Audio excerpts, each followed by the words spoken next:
Hello, friends. This is Sam Chaney reporting for Weaponized News. Today's October 8th, 2025. Thank you for joining us on this Wednesday edition of Weaponized News.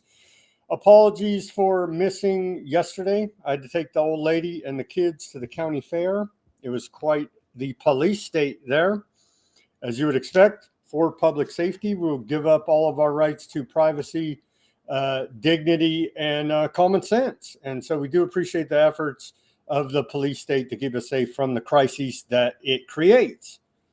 You were only allowed to take in a very small wallet type of bag. Any other bags had to be clear, transparent plastic, which is emblematic of visiting a prison. And they tell you had to go through a metal detector. They shake you down right there at the front gate. You have to go through a metal detector and be wanded by one of those wands.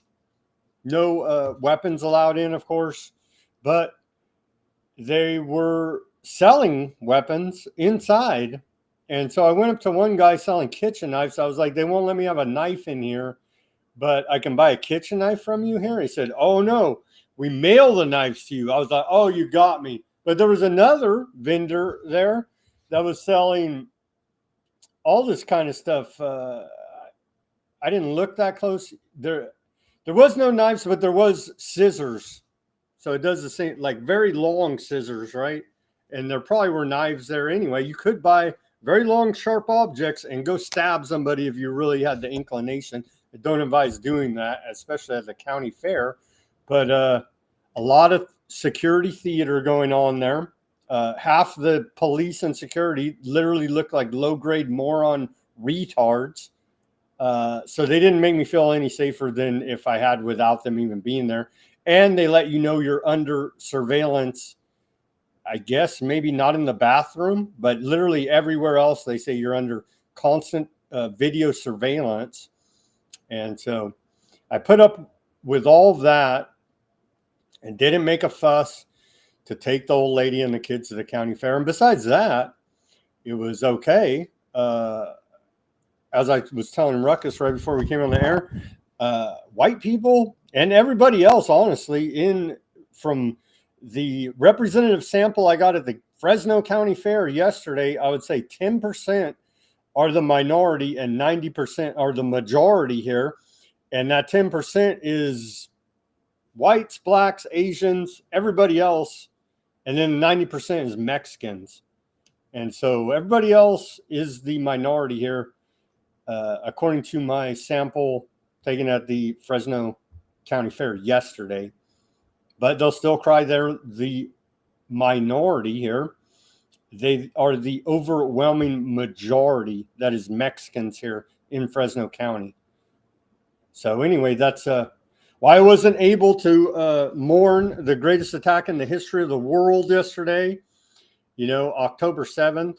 Sadly, I missed out on the, fake outrage about it. And then I also missed out on reporting on day 7 of the government shutdown. But don't you worry, we're on to day 8. And so we have all that. We have Ruckus join us from Alternate Current Radio and the Sunday Wire. And shout out to Ruckus for giving us a shout out. That's how we got to do it in our little independent media circles, because we did pick up one viewer from a shout out on the Sunday Wire show. They told me in the comments. So we appreciate that. And so everybody go follow Ruckus. We'll plug all of his stuff so you can get all hooked up with him and extrapolate out into the independent media and find out what you've been missing following all of your clownfluencer shills on the interwebs, thinking that they're giving you some type of insight when they're literally reading off a script handed to them by the government. That's where we're at. And sadly, still, many Americans and many around the world are brainwashed and mind controlled by clownfluencers on the interwebs. Somehow, some way, I pray that we can break this mind control, fear-based, trauma-based mind control program. I have my doubts, but the more people pointing this out, the better. And then maybe we can break free of the grips of the government propagandists. What do we got today? Again, the octopus.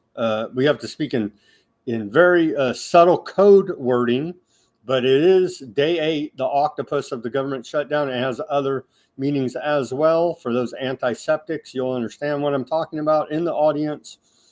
So yeah, we cry about, oh my gosh, the government's not going to, nobody I know even notices or knew. I was working at the accounting office this morning, and they're like, what's up with that government shutdown? I was like, I don't know. We still got to file tax extension returns. And they're like, yeah, I know. Allegedly, the IRS is going to furlough half its workforce, but we'll get to the see, the libertarian conservative side of me wants to cheer it on, but I know that they've already been replaced by AI. So it's all a big joke on us, on red meat for the base, and they're just playing out the script. So maybe someday, some way, people will understand this fact. That's why we do Weaponized News, to explain it to you, to get it in your mind here now, to plant the seeds. And later you'll come back and say, those damn conspiracy guys, they're always seem to be right, like a very large percentage of the time. And if you'll notice on this broadcast, I don't really go down many of these, rabbit hole narratives that are pumped out there by your clownfluencers, because F them, man. You know what I mean? Anyway, continuing here. Got a lot from the government. There was a meeting today, far left-wing terrorist meeting at the White House. They're condemning them. We got the fight between the states and the federal government of where we can have National Guard troops, de facto martial law, where we can't. Big showdown coming in Chicago there between the mayor, the governor, Pritzker, Trump, all of that drama, fake drama. If it was all real, they would go do political duels and handle it like men, not like little children on the interwebs. But that's who your quote leaders are little children, not actual men. And so, and they're actors as well. They're child actors, actually, when you think about it. And so that's who these people really are. They're not real men, and they're full of shit, because they wouldn't even say this stuff to each other to their face, where they had the, where there could potentially be a pistol duel called, because they are weak cowards, all of them. Okay, continuing here. What else? A lot about this back and forth. We'll see how it all shakes out. Sadly, ICE propaganda department on X has been furloughed. Apparently, they haven't made a post for about a week. So we're missing that propaganda from ICE, telling us how they're getting all the bad guys, but still you're still waiting for these mass deportations that will never happen, as they build FEMA camps everywhere for you and I. What else do we got? More of that. ICE, Department of Homeland Security news, Portland, Chicago, all of this. Major development here now. We had an arrest. Climate change, it turns out, was arrested today. No, seriously, it's actually serious. I shouldn't joke about it, because it is quite serious. There was an arrest in the Pacific Palisades fire there. It looks like they're charging this character with arson. And so we'll cover that. Thought I had it in my deal here. Did I have it? Anyway, that happened, as we covered every day of that fire. What else? Allegedly. And to make a show of it, right? To make a show of it during the radical left-wing Antifa terrorist meeting at the White House today, Trump was interrupted by little Marco Rubio, Secretary of State, to bring him a notice that there's a potential peace deal between Hamas, aardvark lands, and somehow America. I don't know. I guess we fund the whole damn thing, so we should have a say in what goes on here now. So that is all developing. Allegedly, they've agreed to it now. We got all that. But don't you worry, they're still killing the hell out of them over there. So the killing continues. Maybe not as of I don't know, an hour ago. They'll still keep killing them, though. Give me a freaking break, dude. So all of that, Gaza genocide news, fallout, peace deal, I'm still not buying any of it because I don't believe the lying criminal governments. Okay, quickly, let me blast through this day in history so we don't leave Ruckus hanging over there on the line too long. Okay, on this day in history of October 8th, going back to the year 1633, and this could be, probably is, the start of all our problems here in North America. In 1633, Massachusetts Bay Colony forms its first government, and we've been going downhill ever since. So, bad on you, Massachusetts Bay Colony. In 1856, on this day, we saw the Second Opium War, or Second Anglo-Chinese War, begin with the Arrow incident on the Pearl River. That's how the Anglo-American establishment, deep state, international bank cartel, Illuminati, whatever the hell you want to call them, the assholes running everything. That's a very large part about how they're funding all of this tyranny is through the drug trade, and it goes all the way back to the opium wars, even before then. So that's something to look into if you have not yet. Dope Inc., great book about it. Okay, continuing here. In 1871, we saw major fires break out. On this day, forest fire destroys large parts of Wisconsin, killing between 1,200 people and 2,500 people, making it the deadliest wildfire in recorded history. And then the Great Chicago Fire. And this is not Trump's ICE and National Guard there in Chicago. This is in 1871. The Great Chicago Fire kills an estimated 300 people and destroys over 4 square miles, 10 square kilometers of buildings and the original Emancipation Proclamation. Isn't that coincidental? And so we're all slaves now because it got burned up in the fire, you see. Very tragic in 1871, the Great Fires. I'm sure it was climate change. And then in 1873, first woman's run prison by women opens in Indiana. Reformatory Institution is this name. Indiana Reformatory Institution. Go woman in prison. What? Yeah, well, there you go. In 1912, on this day, Montenegro declares war on Turkey, beginning the First Balkan War.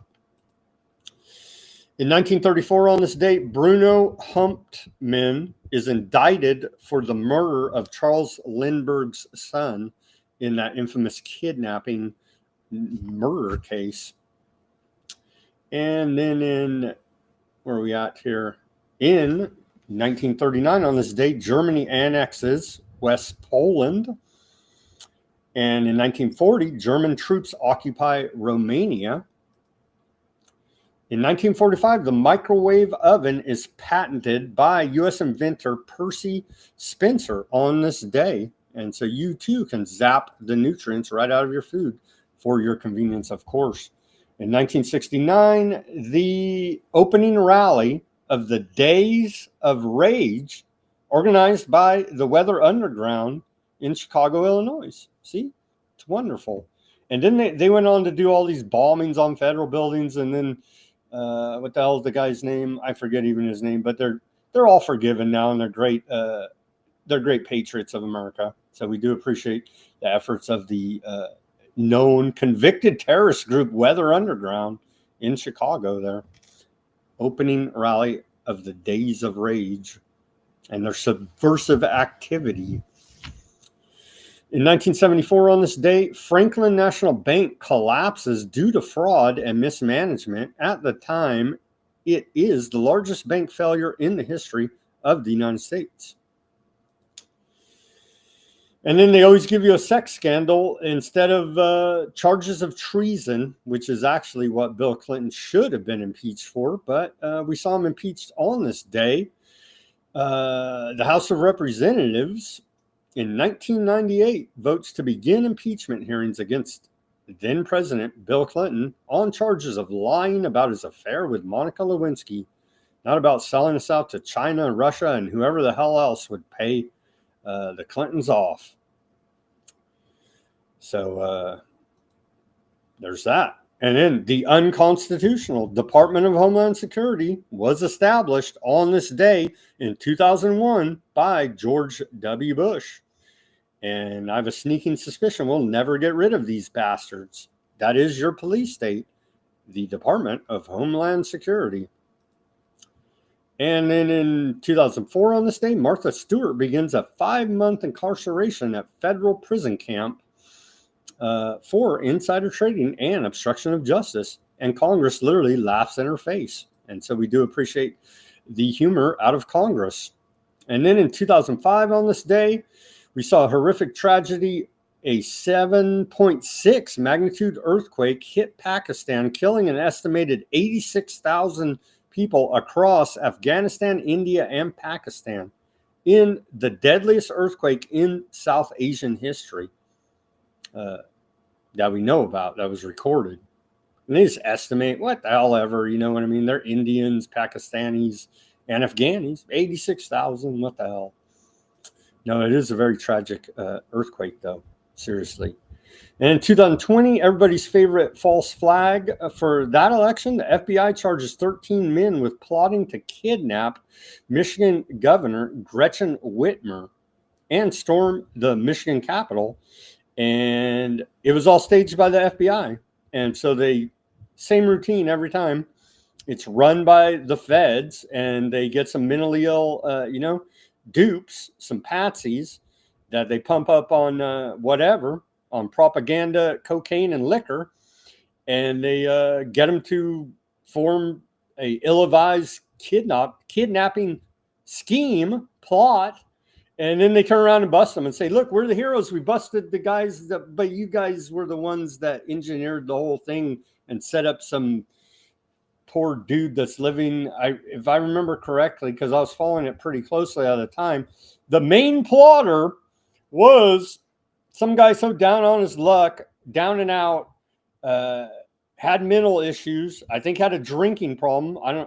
Don't quote me on the drinking problem, but definitely down and out on his luck, living in the back of a carpet cleaning shop or a vacuum cleaner shop. And he was the mastermind behind this whole thing. Turns out he would have never even had the idea if the FBI wasn't prodding him on the whole way. So there you go.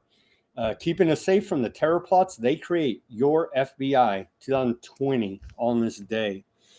Moving forward here to 2023 on this day, Aardvark land formally declares war on Hamas as the death toll reaches approximately 1,100 on both sides. And Aardvark land increases airstrikes on Gaza. And now we'll show you, what do they say? They control, 80 some odd percent? Anyway, we'll get to all that in the Gaza section. And then, on this day in our civil liberties history, in 1892, don't tell anyone, but the Pledge of Allegiance written by a Christian socialist, Francis Bellamy, a Christian socialist, is recognized as the author of the Pledge of Allegiance. And so it all makes sense now. You can be indoctrinated at your state school and pledge to that flag and allegiance to the state. And of course, it was brought about by a Christian socialist. And so we wouldn't have it any other way. The association was preparation for Columbus Day celebrations. Well, that's racist. Most Americans today would probably be surprised to learn that the pledge was written by a socialist. Not really. Not really. You're pledging allegiance to the state. So that's obviously a socialist idea. And implemented through your Pledge of Allegiance there in your socialist states of America. We do appreciate those efforts. by Francis Bellamy. And with that, we're going to play our segue and get to the news and ruckus for you. What's our segue? Do we even care? I don't think anybody even cares about the government shutdown. Nobody, you people are not celebrating as much as you should be. I know that much out there on the interwebs. We need massive celebrations for this. Well, we'll just play you this. Christian Zionist piece of trash, Speaker of the House, Mike Johnson. It's all the Democrats, don't you know?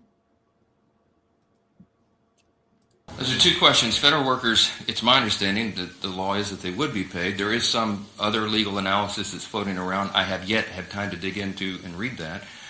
But it has always been the case, that is tradition, and I think it is statutory law that federal employees be paid, and that's my position. I think they should be. They should not be subjected to harm and financial dire straits because Chuck Schumer wants to play political games. With regard to paying the troops, I want everybody to listen to me very carefully. Hakeem Jeffries and the House Democrats, as Leader Scalise said so well, are clamoring to get back here and have another vote because some of them want to get on record and say they're for paying the troops. We already had that vote. It's called the CR. Every Republican and at least one Democrat had the common sense to say, of course we want the government to stay in operation. Of course we want to pay our troops and our air traffic controllers and our Border Patrol agents, TSA, and everybody else. We did have that vote. The House, I keep saying the House did its job. We did that almost 3 weeks ago. And every Democrat in the House except one voted against it. They voted that they did not want the troops to be paid. They did not want TSA agents to be paid. They did not want air traffic controllers, Border Patrol agents, and all the rest. They live with that vote. They made that decision. The House is done. The ball is now in the Senate's court. It does us no good to be here dithering on show votes. We did it. We sent the product over. It is clean. It is 24 pages in length. It's the most bare minimum that's necessary to keep the lights on for the people. And Chuck Schumer and 43 of his colleagues, Democrats, continue to do the wrong thing. Ruckus, how you doing on this Wednesday? I don't know. I guess I must be a Democrat, right, or something, because I'm sorry. I won't lie. I don't want to see the TSA get paid either. So what the heck does that mean? That guy is just far too casual of a demeanor, and he thinks he's all jovial, and he looks younger every time I see him too. But he wears drinking like that children's blood, music, makeup. Yeah, no, he's doing the blue stuff, the blue juice that Kennedy drinks. What's that stuff called? Blue methylene or whatever, right? Weird. Hey, happy Octopus Day to everybody, by the way.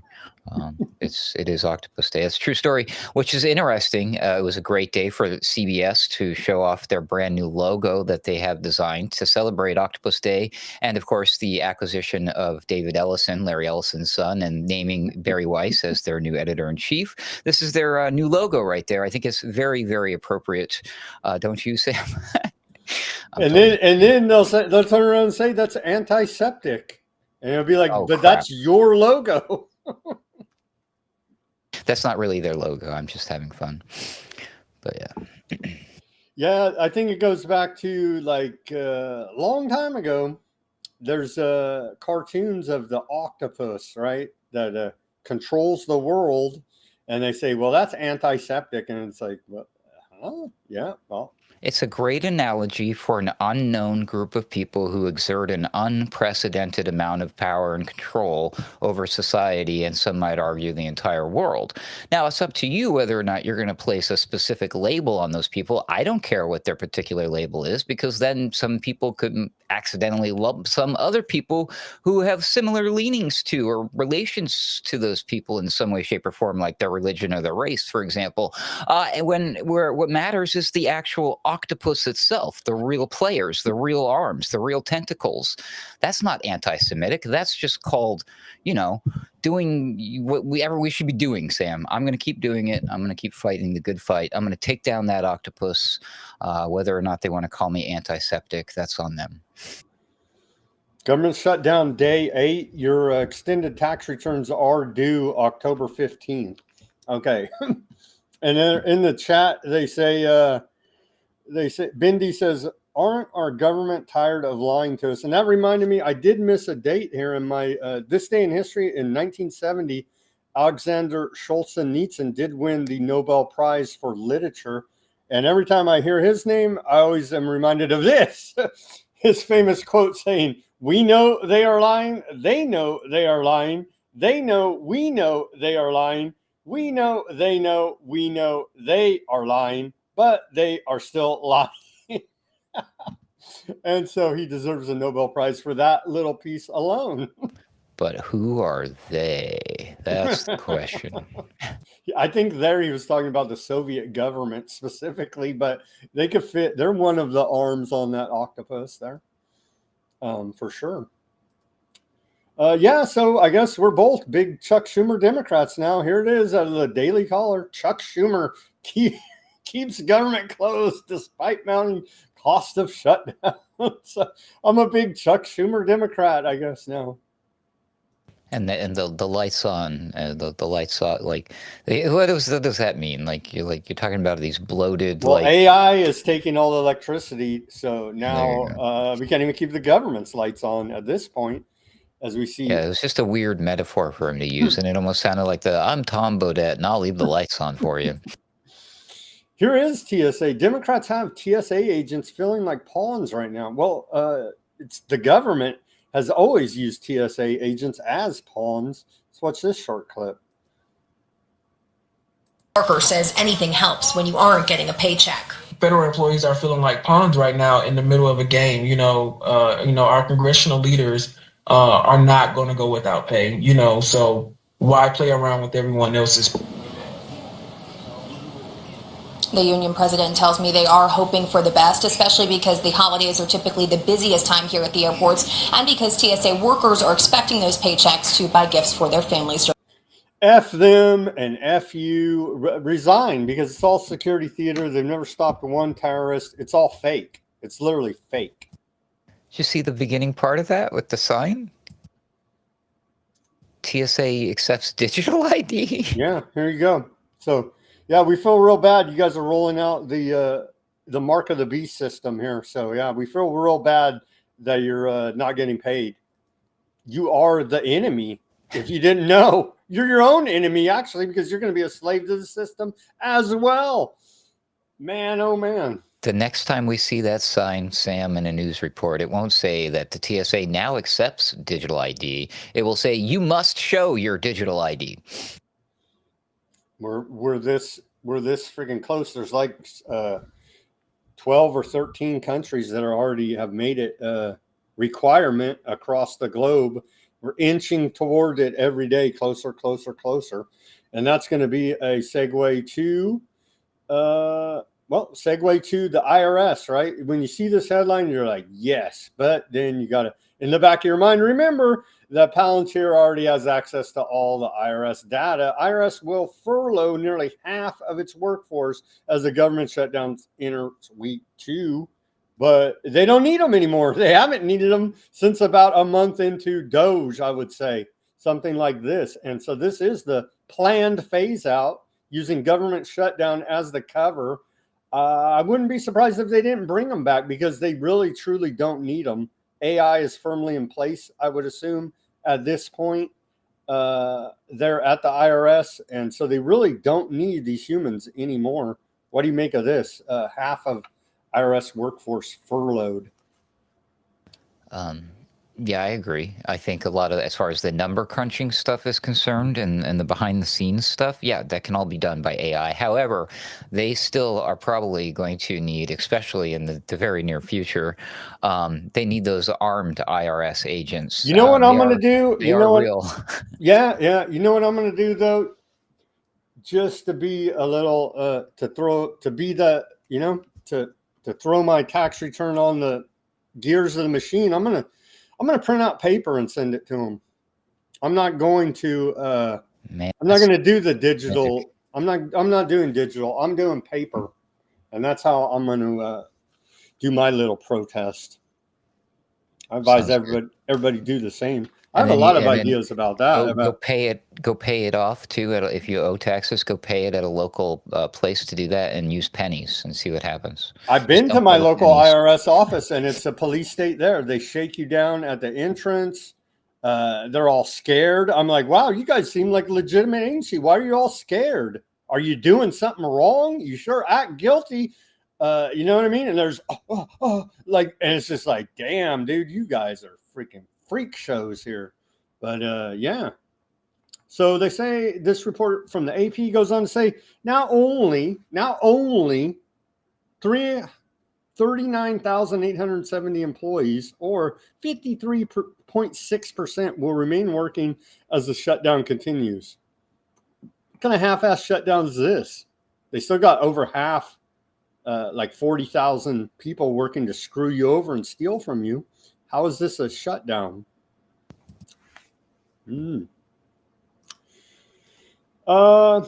During Democrats' government shutdown, ICE continues to arrest the worst of the worst, including pedophiles, domestic abusers, and drug traffickers, the Department of Homeland Security is informing us.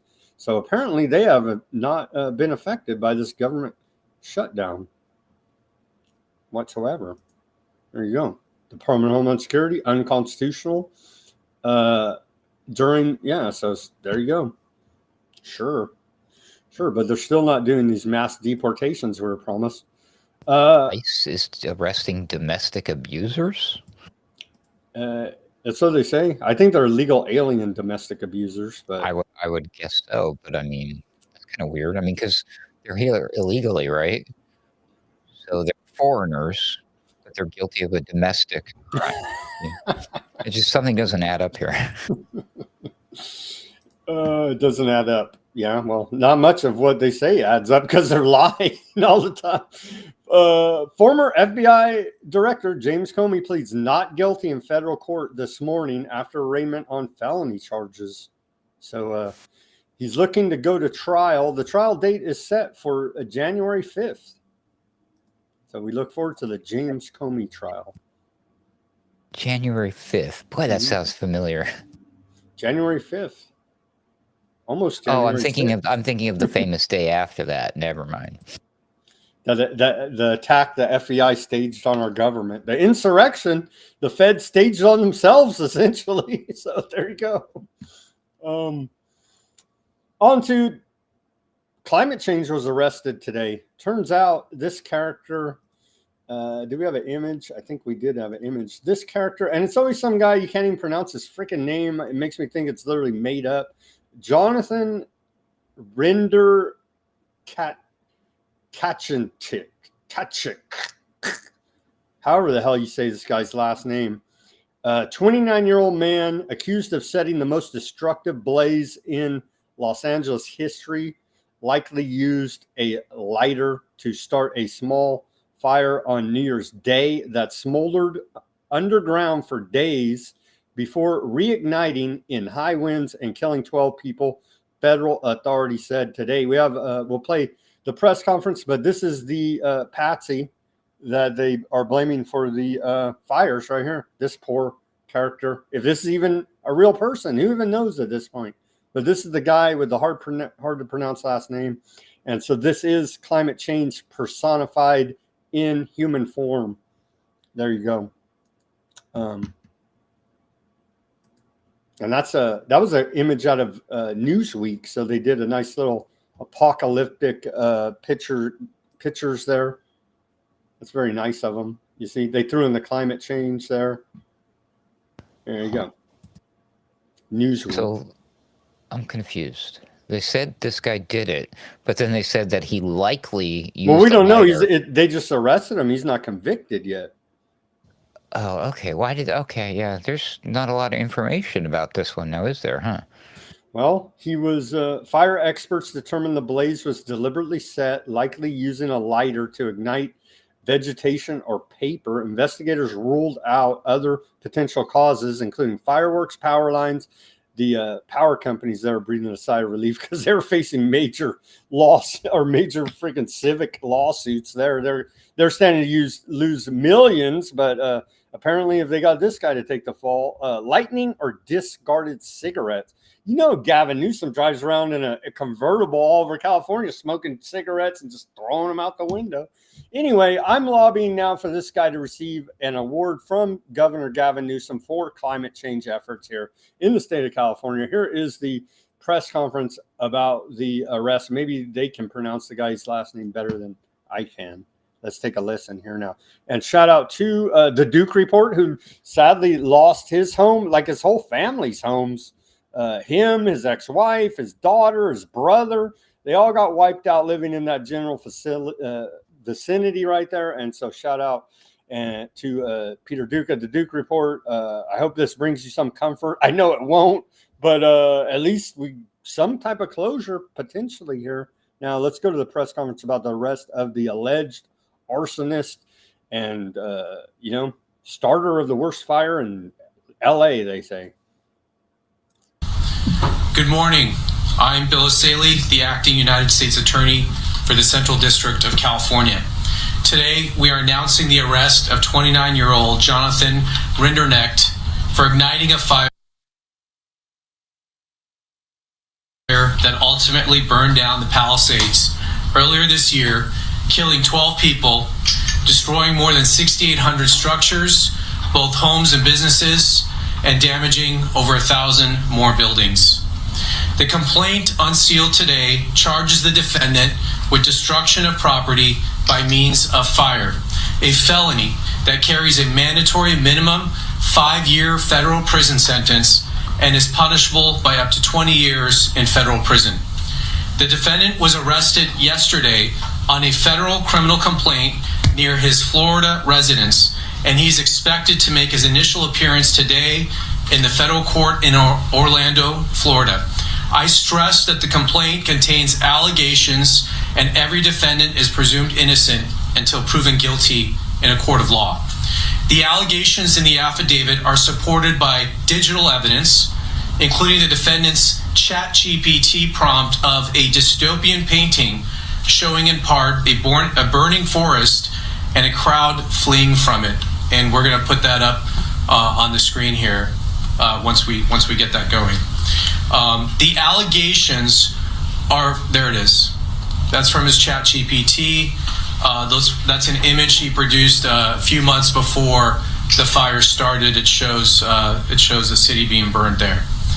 The allegations are further supported by the defendant's cell phone, his false statements to law enforcement, and his behavior during the Lockman fire, which the defendant is charged with maliciously starting shortly after midnight on New Year's Day of this year, and which eventually became the Palisades fire.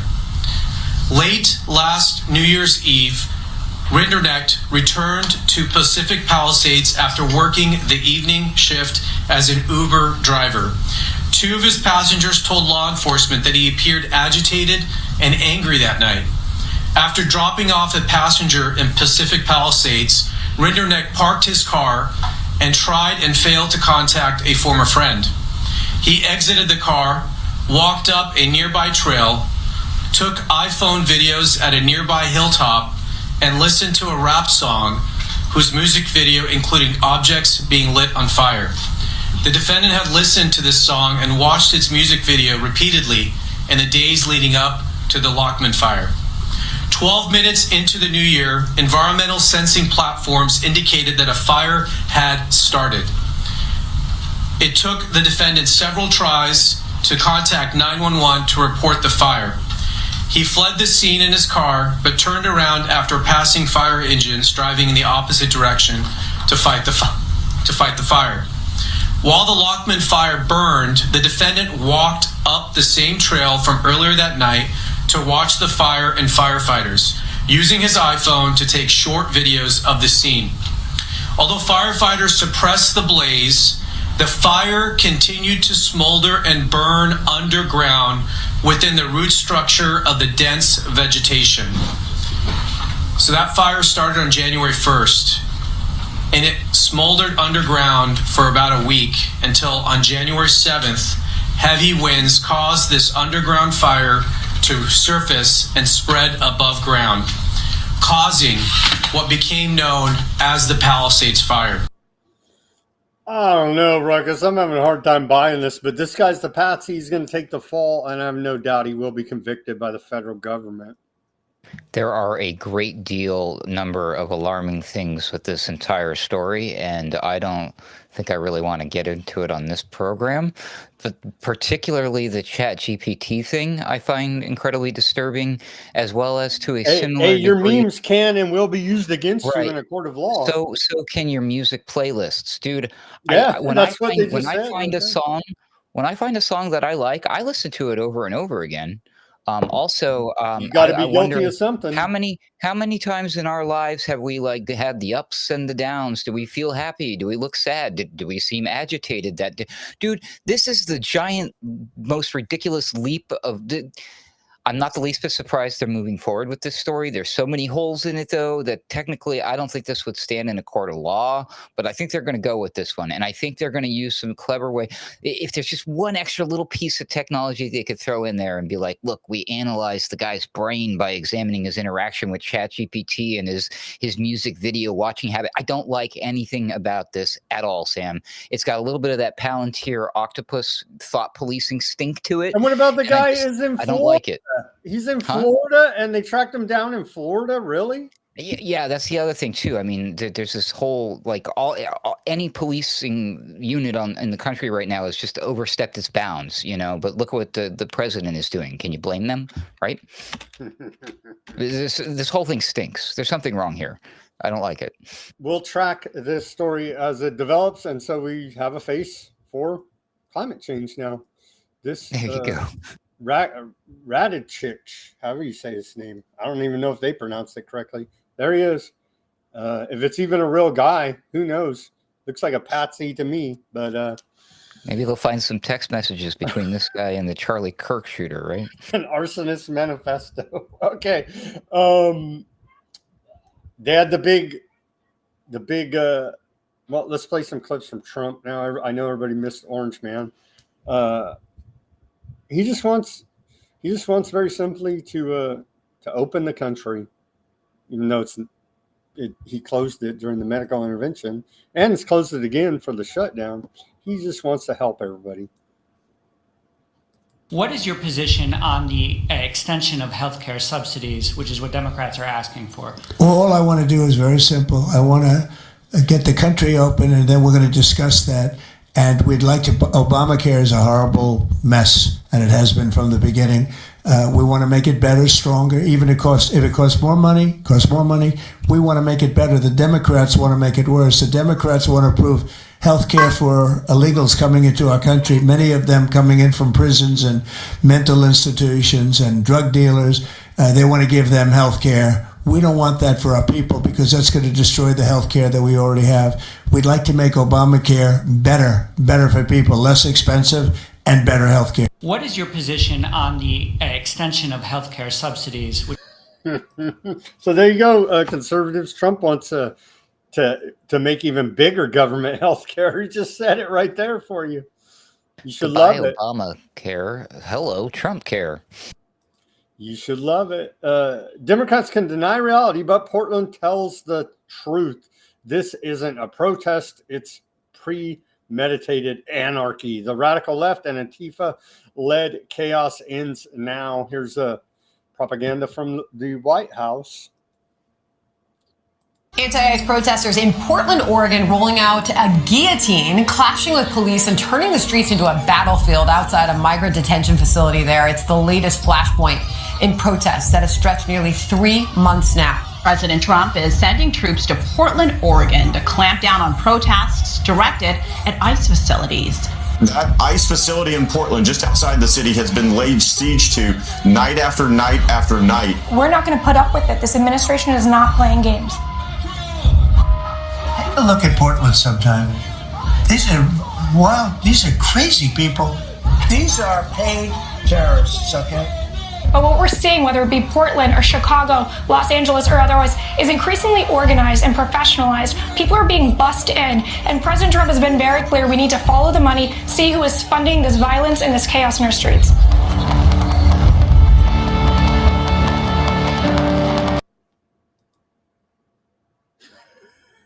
You are, Trump. You're the one funding and causing all of this, if you look at it technically speaking. Just saying. Here you go. Here's Trump. We have a very serious left-wing terror threat in our country. It should be clear to all Americans that we have a very serious left-wing terror threat in our country. Radicals associated with the Trump. He's the left-wing terror threat. Domestic terror group Antifa that you've heard a lot about lately, and I've heard a lot about them for 10 years. And other far-left extremists have been carrying out a campaign of violence against ICE agents and other officials charged with enforcing federal law. In Chicago, anarchists have surveilled at least 4 local ICE facilities and posted diagrams of the buildings online, meaning nothing but bad, accompanied by photos of specific ICE agents that they're targeting, one in particular who's a top person and a great patriot. In July, approximately a dozen Antifa-aligned militants stormed the ICE facility in Texas and then lured officers out of the building before firing dozens of rounds at police. They were crazy, frankly, shooting one Texas officer in the neck. And in Portland, Oregon, Antifa thugs have repeatedly attacked our officers. They shot 2 or 3 illegals there, but he left that part out in Texas. And laid siege to federal property in an attempt to violently stop the execution of federal law. Everything we're doing is very lawful. You know it's lawful because he has to say that at the end. Just to clear up any confusion, what we're doing is very lawful, everybody. Wow, this is crazy. Shot a priest. We have video of that, Denver. We'll play, hopefully. Yeah. What happened to Lee Camp, Denver? It says free Lee Camp. What happened to him? Was he on the Gaza flotilla? What happened to Lee Camp? So. I don't know. Denver says I swear I just saw one of his videos pop up on my YouTube feed. Okay, here's Blondie about, turns out she lied. I know, about Epstein. I'm shocked and confused and dismayed as everyone else. In February, you made a public claim that the Epstein client list was, quote, sitting on my desk right now for review, end of quote. You then produced already public information and no client list at a major media event hosted at the White House. Attorney General Bondi, why did you publicly claim to have the Epstein client list waiting for your review and then produce nothing relevant to that claim? Senator Durbin, if you listen to my entire clip on that, I said I had not reviewed it yet, that it was sitting on my desk along with the JFK files, the Martin Luther King files. And I said I had not yet reviewed it. And if you see our memo on Epstein, you will see, our memo on Epstein clearly points out that there was no client list, our July 6th memo. There you go. There's no list. All clear. All better now. All cleared up. What an unfortunate shooting stance they got her in with the velvet rope behind her in just the right way. It kind of looks like 2 opposite phallic symbols on either side of her head. It's very interesting. Sexy, huh? There you go. And then to clarify, Denver said the guy they're framing for the Palisades fire looks like Lee Camp. Okay, nothing happened to Lee Camp. Oh, that's funny. Okay, I see it. They're just framing up a Lee Camp impersonator there. That may be part of the PSYOP. I wouldn't be surprised. Okay, you're transparent FBI. We're going to get to more of this Joker. Or let's play this first. Not even play it. Okay. Kash Patel, I never even heard of Epstein. Now I don't even know what you're talking about, conspiracy theorist, even though he campaigned on the idea for 4 freaking years. Now, whatever, dude. You're a government hack shill, FBI director. And so he made this post. The transparency I promised is being delivered by the FBI. And then he got fact-checked, or what do they call it? Community noted on the X. They say the Trump campaign promised to release the full Epstein files, which it still has not done. And they're citing all the times they promised. And the list could literally be, I mean, I saw Kash Patel speak in person at some type of conservative fundraising event about voter fraud, and he swore up one side and down the other that he's getting to the bottom of it. But turns out he lied. So, and even got fact checked. There was this. They did an interview with a former Antifa member on Fox News. I think it was Jesse Waters' show, and there are some people who swear up and down that looks like Cash Patel, but I don't know. You tell me. Second Wind jumped in here. Our country is FUBAR. Yeah, you think? Well, here some good. We have some good news here because we're shifting to AI, and that's what people will get the grip on soon enough. Apparently, we don't need the ADL to tell us who the haters are because you've already exposed yourselves, antiseptic haters, through your post on the interwebs here now. And so the ADL list of hate is no longer needed.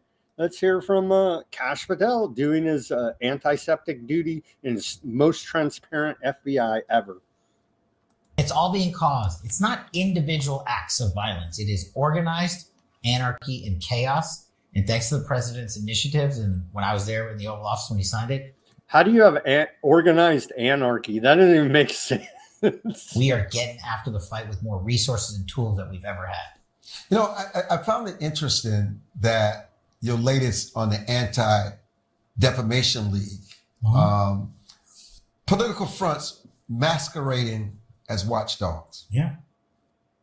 I mean, just go look at the glossary index of what they used to have as what they called the equivalent of terrorist organizations. Turning Point USA on the list. Just to name one example. So you thought they were a useful tool for former director James Comey? No, I didn't. Absolutely not. I don't know why he ever partnered with them. They've been doing it long before Comey throughout Republican and Democrat administrations. Except to bandy his name about in the public and work with the lobbyists down on K Street. Let me tell you something about this. When word got out that I was about to kick the ADL out, do you know who called this building? The lobbyists for ADL, begging for a phone call. And I said, no. That's how I knew they were in the wrong the entire time. And we proved it. They didn't prove anything, but it's self-evident. But okay. So they're just angry because that group right there, that particular non-governmental agency, whatever you call them, a think tank. Well, I don't know what type of company or organization that is, right? But anyways, it's a aardvark propaganda outfit is what it is. Okay, that version of that type of aardvark propaganda outlet does not label the types of people, terrorists, that this current group would like to see labeled as terrorists. That's all. So it's like the game is the same and the labels and the names are changing, the shoes on the other foot, et cetera, et cetera. Just a shell game. It's just a shell game. All of the things that the Democrats accused the Trump administration of doing before he became elected his second term. They said, he's got to do all of these things. And they all said, calm down. He's not going to do any of those things. And here we are. Here's some more from Cash Patel. He claims, maybe it's true, I don't know, I haven't researched into it. He claims there are 110,000. That's a lot of freaking people, right? 110,000 gang members on the streets of Chicago. Let's watch this clip from him and CIA operative there, Sean Hannity, on the Fox News.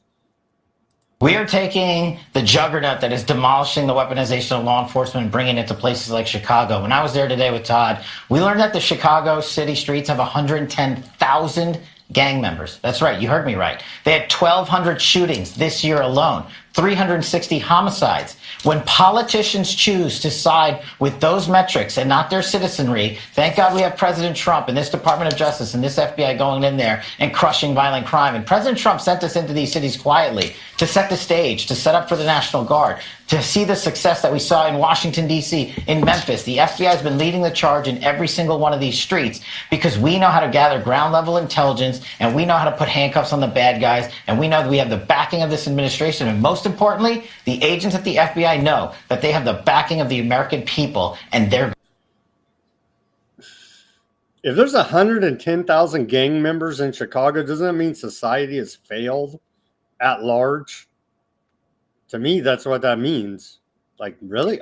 It also means that local community is probably heavily dependent on the ecosystem that is revolved around the black market economy. Yeah, that's wild. That's insane. That is a high. What's the population there? Like, let's look at it by percentage wise, right? Let's do the math. What's the percentage? What's the population of Chicago? I don't know. I can look it up, I suppose. I guess I'm going to need a calculator because I can't do that in my head. You see what I mean? But it does sound like a lot of people, though, doesn't it? Sounds like a hell of a lot of people. 2.72 million is the one of the estimates here of the population. 1, 2, 3. You just say 2.7. 110. Okay, so whatever. I guess it's not as bad as I thought, but still, that's a lot of people. That's a freaking pretty large army there. Is it somewhere between 1 to 2%, I guess, of the population are gangbangers? Wow. Yeah. Okay, more on an incompetent mayor, a delusional governor. Chicago is in chaos, and the American people are paying the price. This is a propaganda video. Make America safe again. Again, government can't and won't keep you safe. But here it is from the White House. They're launching an all-out propaganda war against Chicago here now. Chicago's a mess. You have an incompetent mayor, grossly incompetent. We have a governor that refuses to admit he has problems. Everybody knows how bad it is. This open borders nightmare flooded our country with fentanyl and with people that shouldn't be here. Some of the worst people on earth. And illicit drugs decimated American communities and left us with the largest law enforcement challenge in our country's history. President saying they have had enough. We need to invite President Trump in. We invite the National Guard in. We've had 254 deaths in 233 days. And for anyone in our community to say people are safe, that is an outright lie.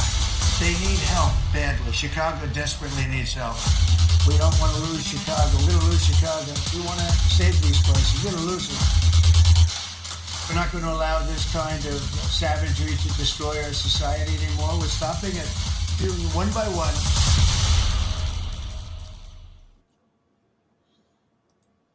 Thanks for martial law, President Trump. Thank you, President Trump. Here's Illinois Governor Pritzker, and he's no better. So this is what we get. The worst of the worst rise to the top as, quote, American leadership. What I know is in the early days of the Nazi regime, they started slowly but surely taking away people's rights. And what we're seeing now is the very same thing. They've gone into cities now with the military. Think about that. In your lifetime, have you ever seen anything like that, where the President of the United States is sending military or troops dressed as military, ICE and CBP, in camouflage with automatic weapons into our major cities? It's wrong. And indeed, especially at a time when it's the President of the United States who's causing the mayhem on the ground. We've actually done very well in Chicago bringing down crime. Why are they wearing camouflage in the city? That makes no damn sense. They're not in the jungle or the forest. They're in the city. Just because that guy said that's what they're doing doesn't mean it's true, Sam. That guy is a lying, evil, satanic, far-left terrorist guy. He's got the little D next to his name. I mean, that guy, on purpose, he set up like all of these crimes and stuff. He's single-handedly is in charge of running that. It's his fault. Like, thank God. Thank you, President Trump. He's finally going to do something about these horrible people. I don't know how they get into office, how they stay in power. This is terrible. I can't wait till that guy gets arrested. Yeah.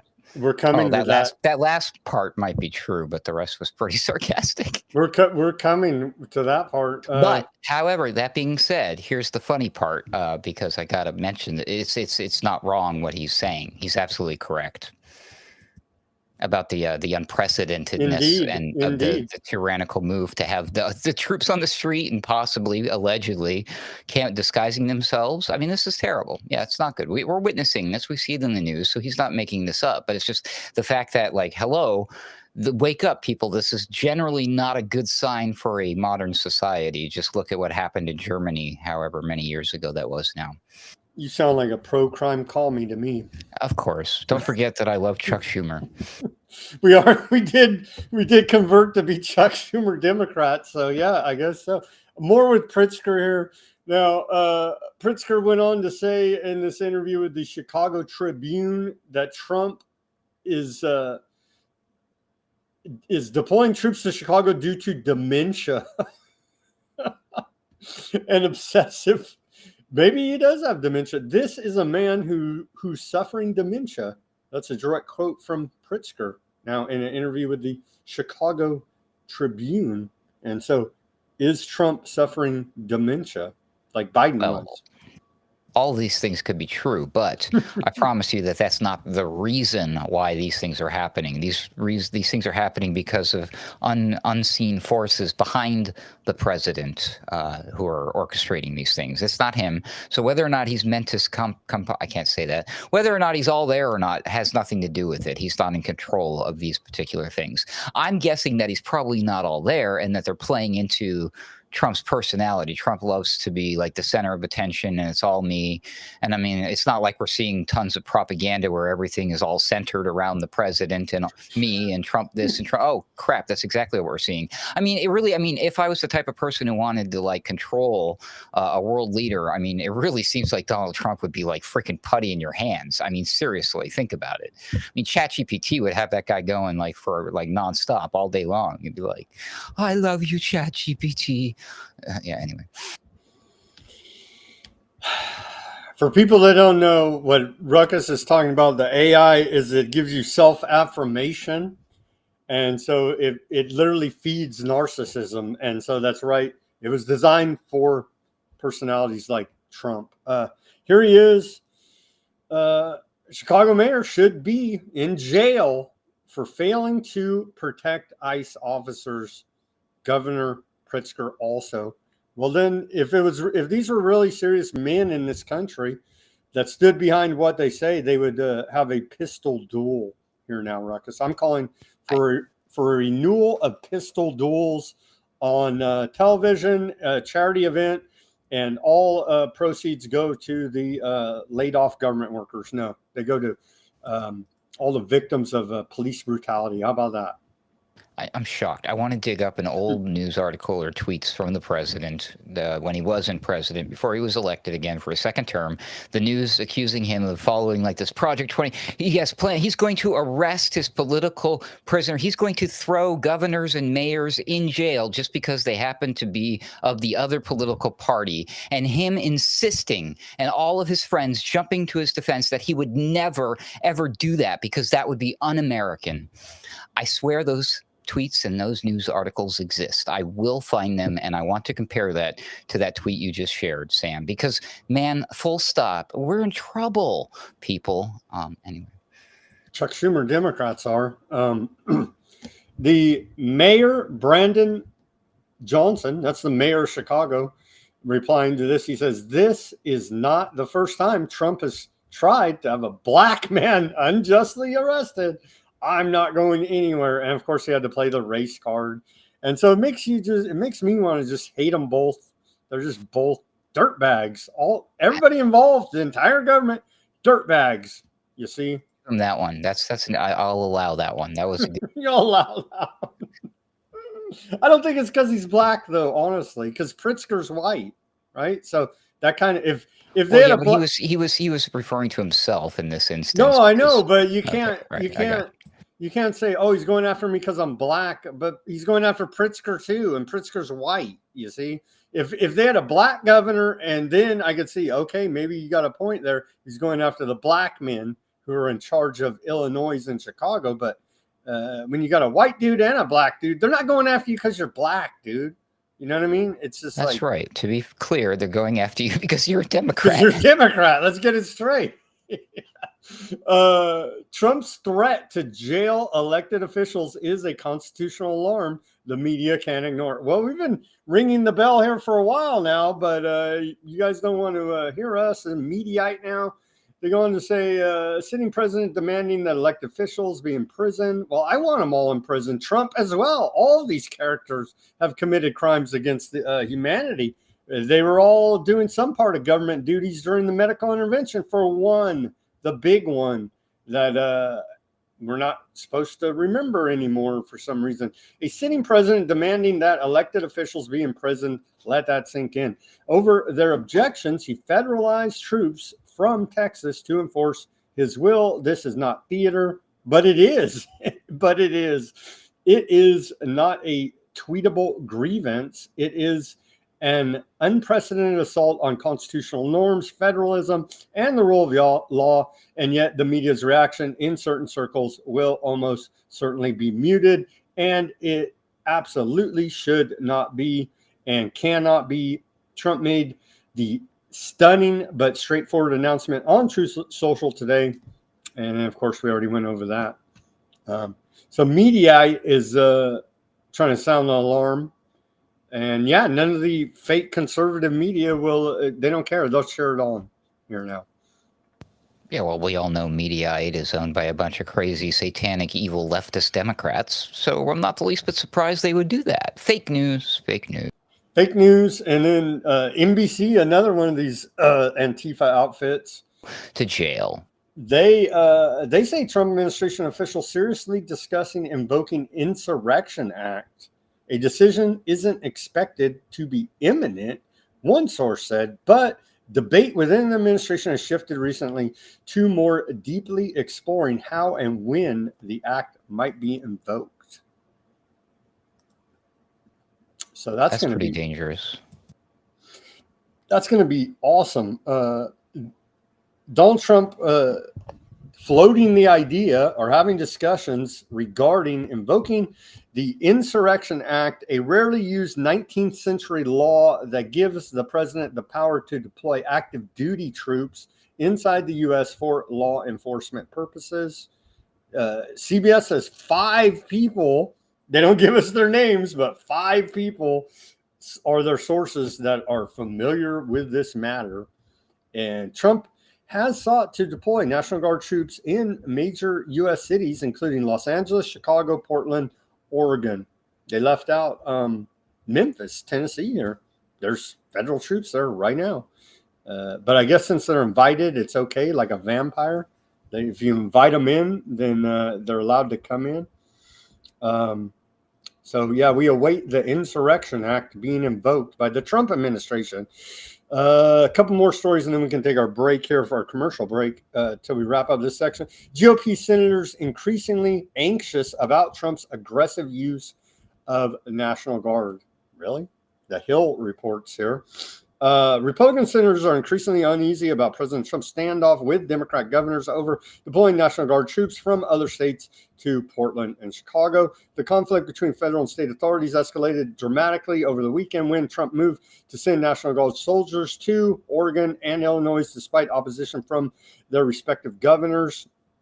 Trump's use of military force was all the more controversial because Trump appointed a federal judge for the District of Oregon ruled Saturday that the administration could not federalize Oregon's National Guard to support ICE operations. Senate Republicans want to support Trump's efforts to crack down on illegal immigration, but they have said the president's actions are raising alarming questions about states' rights, presidential authority, and the precedent of deploying National Guard troops across state lines. Tom Tillis, head of the Senate there, a total corrupt piece of trash like all the rest of them. I worry about someday a Democrat president sending troops or National Guard from New York, California, Oregon, Washington to states like North Carolina. How about sending them to South Carolina to arrest Lindsey Graham? What about that idea? No? So, yeah. That is the truth, though. Trump's setting the precedent, and when the pendulum swings back the other way, then a Democrat's going to send it to your red state to arrest your butt for disagreeing with his politics. And now this has escalated the situation where I'm saying let's take it back to 1700 political duels, pistol duels, and solve it that way. And I live in Texas, and Texas is traditionally known for not being very traditional or conservative. They're not big fans of guns or confrontation. So, man, I mean, we're going to be real pushovers here in Texas when that goes down. Either that, or it could be a focal point for the next Civil War. I'm kidding, obviously. Yeah, don't mess with Texas. What are you thinking? That's never going to happen here, I'm guessing. We're the type, we sent out, instead of having National Guard here in Texas, we took some of our members from Texas and sent them to other places. So that's how badass Texas is. We're good. You're armed up. You're armed up in Texas. Okay. So the professionalism through all this government shutdown, crime emergency, left-wing terrorism, the professionalism of the White House is shown through. This is posted by their X account. President Trump, my goal is to stop crime in America. President or Governor Pritzker and Mayor there Johnson. And this is the meme they posted of them crying. The official White House X account. So how can we possibly take any of this world clown show seriously with this going on? That's great. I'm so happy the adults are back in the room, as they say, right? That's what they say. Again, it does look like Barron Trump. And I saw an article that they're floating the idea of making Barron Trump the head of TikTok now. So I believe he probably already is the head of the White House official X account and his other fraternity brothers there, it would appear, because very juvenile posts in these very times of crisis. The government tells us, turns out it's all a big joke to them. Here is Make America Safe Again propaganda video from the White House.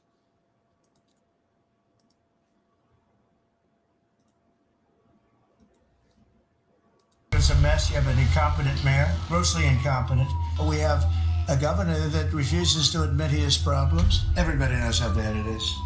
This open borders nightmare flooded our country with fentanyl and with people that shouldn't be here. Some of the worst people on earth. And illicit drugs decimated American communities and left us with the largest law enforcement challenge in our country's history. President saying they have had enough. We need to invite President Trump in.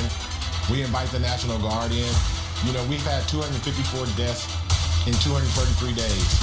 And for anyone in our community to say people are safe, that is an outright lie. They need help badly. Chicago desperately needs help. We don't want to lose Chicago. We're going to lose Chicago. We want to save these places. We're going to lose them. We're not going to allow this kind of savagery to destroy our society anymore. We're stopping it one by one.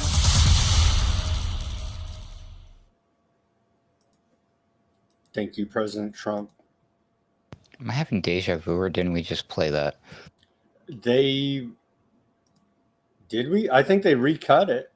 Yeah, I think we did play it twice. Sorry about that. Sorry. It was worth it. It's so good we had to see it twice. It's twice as nice to see that ice, baby.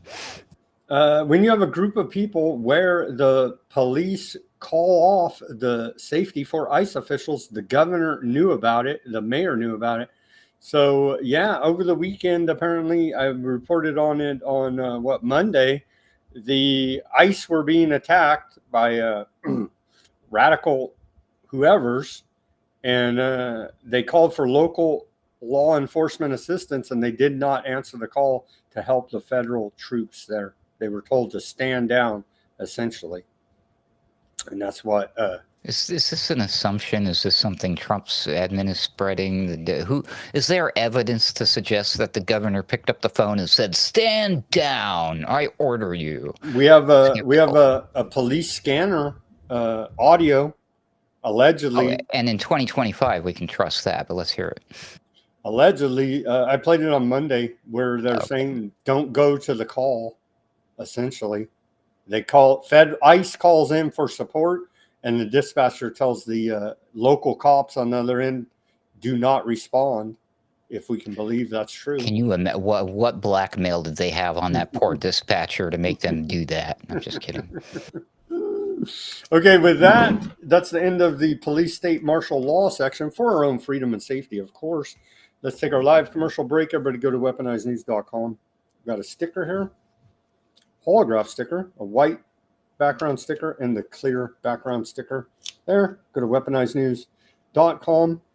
Description below this video has our Cash App, our Buy Me a Coffee links, our Bitcoin wallet address. And that always reminds me, I don't think we have much, maybe a little economic news today. But hey, have you guys seen the price of gold? Gold is at an all-time record high. It closed today at over $4,000. And right now, with U.S. markets closed, I guess this is Asian or overseas markets, it's still at $4,222. And so that's still an all-time record high, but it was even higher than that. And silver had broken $49 today and is at $48.87.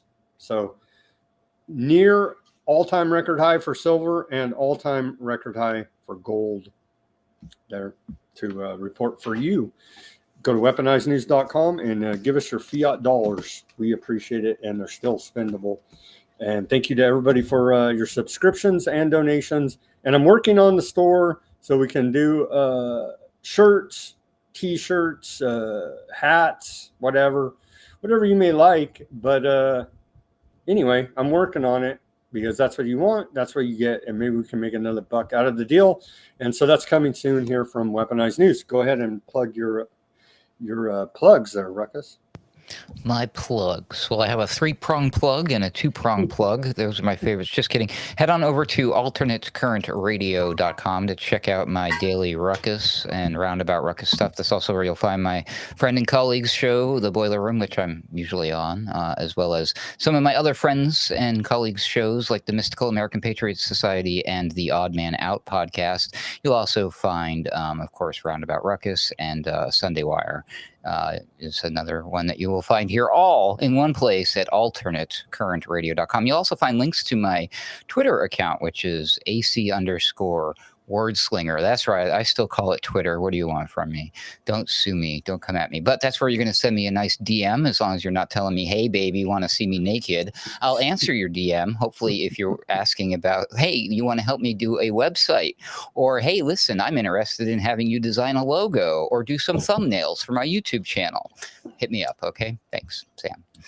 Thank you. There it is. Follow us on X for whatever. It's basically a messaging app at this point because we had no action whatsoever. But at Weaponized News and at AC_wordslinger. You can see it right there at the bottom of your screen. Those are our handles on the X platform. And thank you, Ruckus, because we did get one follower and they commented. They came over to watch Weaponized News because you plugged us on the Sunday Wire. And so thank you, listener out there. And thank you for that plug. And everybody go watch the Sunday Wire. When is that available? Let's do the plug for plug here. So varied, but it is 11 a.m. Central Time. That's easiest for me to remember. I'm pretty sure that's 5 p.m. UK time. And then, of course, you do the math for your U.S. time. I think that's 12 p.m. Eastern. And then what is that, 9 a.m. maybe in the morning if you're on the West Coast. But yeah, go to alternatecurrentradio.com or 21stcenturywire.com to find the show times. All right. Thank you for that. Okay. Welcome back to the second half of Weaponized News on this Wednesday edition, October 8th, 2025. And we just converted to being Chuck Schumer Democrats. We've found the arsonist that has caused the Pacific Palisades fire, allegedly, and we've celebrated the martial law declared in major U.S. cities by President Trump, keeping us safe through his tyrannical actions. If you missed it, tune into the first half of the show. And more from, I don't know where the Epstein files are, and I am serious need of an eye exam. Director of the FBI, Kash Patel, on the weaponization of government. If somebody saw this, I don't know, 15 years ago and named themselves weaponized, I don't know. Let's hear from the FBI director here now, where people have barely started to become aware of the fact that, yes, indeed, the government and everything else is weaponized against you. Sonia, carefully. Look, they put this information, those that weaponize the FBI and prior leadership at DOJ and FBI, they took this information where they subpoenaed 8 sitting United States senators, put it in a lockbox, put that lockbox in a vault, and then put that vault in a cyber place where no one can see or search these files. They're called restricted access and prohibited access. Restricted access means some people get to see it. Prohibited access, you put it in there when you want to hide it from the world, and that takes the authorization of the Attorney General and the Director of the FBI. So not only did they weaponize this law enforcement, but when we got in there, and when I got in as the FBI Director, from my experience as Russiagate, I knew where to look and what rooms to open and what doors to kick down. And that's what we did. We found this information to expose the politicization by Jack Smith and the prior Department of Justice. I mean, just think about it. 8 sitting United States senators, phone records were gathered and subpoenaed through the grand jury process, and it was buried and wormholed with the hope that no one would find it. So we're just scratching the surface here, but accountability is coming. You're darn right I fired those agents. You're darn right I blew up CR-15, the public corruption squad that led the weaponization at the Washington field office. We're just warming up, but we are running our investigations to the ground. We are finding every single person involved. We will not leave a single room locked. We will go in through all the prohibited access requirements, and we will find the material and show the American public, like we have done in this FBI, more transformative and transparent than any in the U.S. history, to bring accountability to the American people. And we will work with our partners in Congress, who should be furious at the prior administration's leadership and weaponization and singular politicization of law enforcement. The American public sees what we're doing, Sean, with the stats you just read off in the beginning. They see what we're doing here to unseal the vault and show the world how the deep state actually operated. It's not a Republican fiction. This is what Donald Trump was put in place to do, and I'm honored to be his FBI director to lead this charge, and the men and women at the FBI. That guy can talk, bro. I'm jealous. Like he's really good at like talking for a long time without like having to stop for a breath. Wow. The NSA, by the way, NSA is unconstitutionally violating your Fourth Amendment, gathering the data right now from the show. All your electronic data is sitting at the Utah and other data centers run by the National Security Agency. And who cares if they're spying on these clown world senators or whatever? They already were. Okay. And so what is this? Another layer of it. And so they're gathering everyone's electronic metadata. That's a fact. And if they want to, they can target and drill down into you and have all that right on a dashboard made for them by Palantir, amongst others.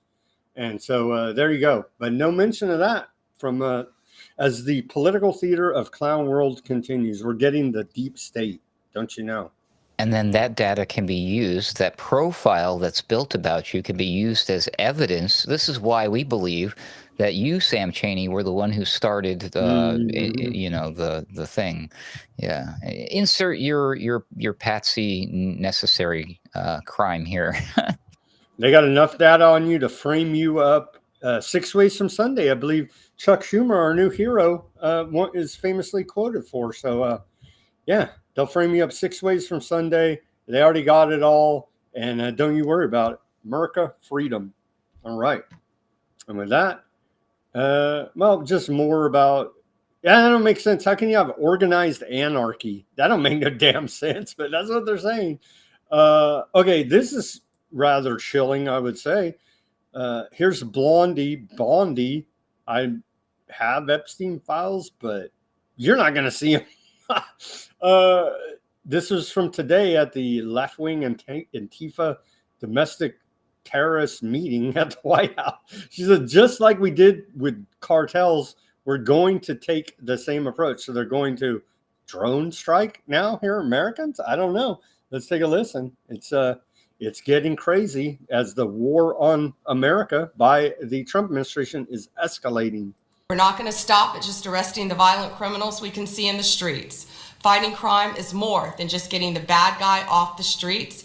It's breaking down the organization brick by brick.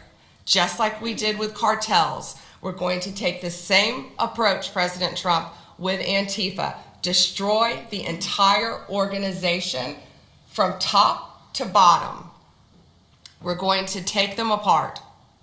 Thanks to your bold leadership and the designation of Antifa as a terrorist organization, which is exactly what they are, Americans will no longer tolerate their unhinged violence. We're not going to. This is going to be super easy because everybody knows who the leader of Antifa is. Damn. It's Chuck Schumer. This It's is Chuck great. Schumer. None of this makes any sense. This is not an organization. They don't have, like, oh, wow. Okay. I just have to let everybody know, I'm going to go on the record now. I am not the leader of Antifa. I don't even support Antifa. Those scumbags can drop dead for all I care. True story. But they could literally point to anybody and say, this person here, we caught him. And we know he's the leader of Antifa because of his ChatGPT conversations, right? They say they're following the money. Let's hear from FBI Director Kash Patel there at the terror meeting today. Gave you a sweeping mandate in your victory in this election cycle, and they demanded safety and security for our citizens. And your administration, with your leadership, has provided us with the resources that we need, which is a whole of government approach to go after criminals absolutely everywhere, not just outside of this country, but within this country. And that takes a whole of government approach. The interagency seated up here with the Department of Homeland Security, our Attorney General, our Deputy Attorney General, and your White House staffers, including Stephen Miller's leadership, has allowed us to go out there and map out these networks. What we are doing at the FBI is simple. It does not require rocket science. We are following the money. Money never lies. And that's what it's going to take to bring down this network of organized criminal thugs, gangbangers, and yes, domestic terrorists, because that's what they are. They are harming everyday citizens in every single one of our communities. And the folks you see here on the right and left, they're some of the bravest men and women we have today. They're reporting the stories live time because the mainstream media won't cover it. They're putting their lives on the line. They're standing up for the flag. The least we can do is stand up for them. So you have my thanks. I read more of your stories than I do theirs because you guys are putting out the truth. And we deserve a country where you are protected as equally as they are. We, in this FBI, will go after with the criminals with a vengeance. We will not rest until we find every single seed, money, donor, organization, and funding mechanism that we have. And I want to echo the Secretary's comments on Scott Bessent, who is allowing us to map out these networks through their financial criminal. I can't take anymore. Yeah, subpoena the bank accounts. It ain't freaking rocket science, like you said. This is all circus. This is bread and circus. Indeed, this is all indeed, theater. indeed. They had clownfluencers there, and amongst them Jack Posobiec and other ones, quote, independent journalists that I guess are reporting on the attacks there on the ICE facility going on for I don't know how I hope long. they all got some sort of briefing doc put together in a nice 3-ring binder that they can stand outside and hold up for the cameras. We're going to get to that with the phases of these of implementing these operations. Did I miss it? I gotta have it here somewhere. Operation Arctic. We have more from Kash Patel because I know everyone watching this is a big Kash Patel fan. We've gone over here on the. We can't have missed it, can we? I know I had it.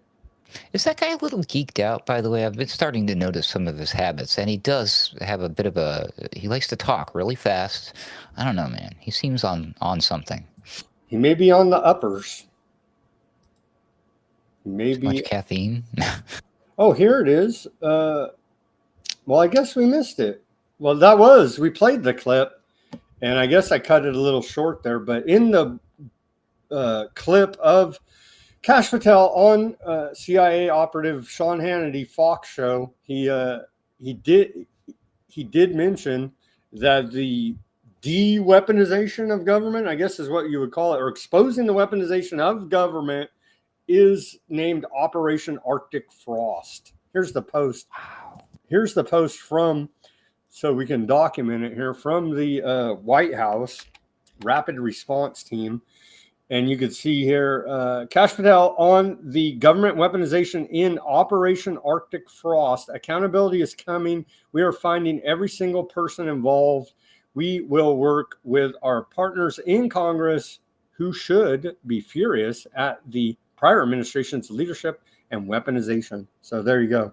So I didn't want to miss that because that's one of the, in the headline of the show, Operation Arctic Frost there. Can't we be upset and angry at the prior administrations, whatever he said there, as well as the current administrations, whatever he said there at the same time? Last guys are bad and the new guys are good. Darn it. 5 months of zero releases. And so Department of Homeland Security is claiming we have the most secure border in American history, and our end of the year numbers prove it. The government lies about all data. And again, we have to ask our question, is the border being secured and militarized to keep the evil, illegal aliens out or to keep us in? And so we have to keep that question in the back of our mind as we see the continuation of the militarization of our society here now. Here you go. Memes from the White House. Illegal border crossings are at the lowest level since 1970. All we needed was a new president.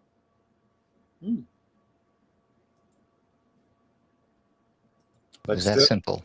It's that simple. But still, no mass deportations. Wait a minute. Wasn't the current president a president already? So how come we're just doing this now? Anyway.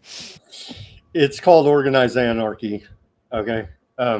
Here's President Trump, or I'm sorry, Senator Rand Paul, voicing some of the concerns that we voiced here about these indiscriminate strikes on alleged drug trafficking vessels in the Caribbean Sea. Let's watch this, because you may be targeted as a drug trafficker. I think blowing up speedboats in the Caribbean, though, isn't necessarily the answer. About 25% of the time that the Coast Guard boards a vessel in the Caribbean looking for drugs, about 25% of the time, the boat that's boarded doesn't have drugs. So we've blown up 4 boats. Statistically speaking, what are the odds that one of the boats didn't have drugs? We have. Who cares? Who freaking cares? You know what I mean? It looked good on the video. You know, collateral damage, acceptable. I mean, these things happen, right? It's got to take some of the losses with that win, you know. So it's the win that matters, Sam. At least one of those boats, we're pretty sure at least one of those boats had some sort of drug on it. Yep. Even if it was some Tylenol, think of all the children we saved from getting autism. CENTCOM says senior Islamist militant killed in Syrian strike. So we're bombing Syria still. Admiral Cooper says U.S. will continue to operate against Al-Qaeda linked groups in the Middle East.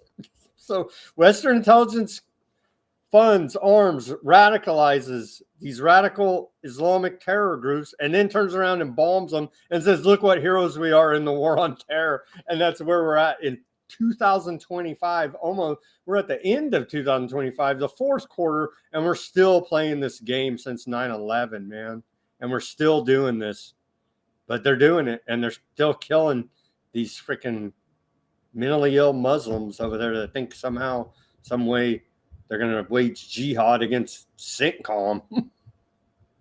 Well, I finally figured out, you know, how there's that confusion about how people say, like, history repeats, and then people are like, no, history doesn't repeat, it just rhymes. It's like both of those things are wrong. History just never changes. It's always the same baloney going on. Nothing changes. Nothing has changed since the beginning of time. So there you have it. Problem solved. It's and that's a report of antiwar.com about the killing of the Al-Qaeda linked, but the president of Syria is for an Al-Qaeda linked terrorist. So Sam, no.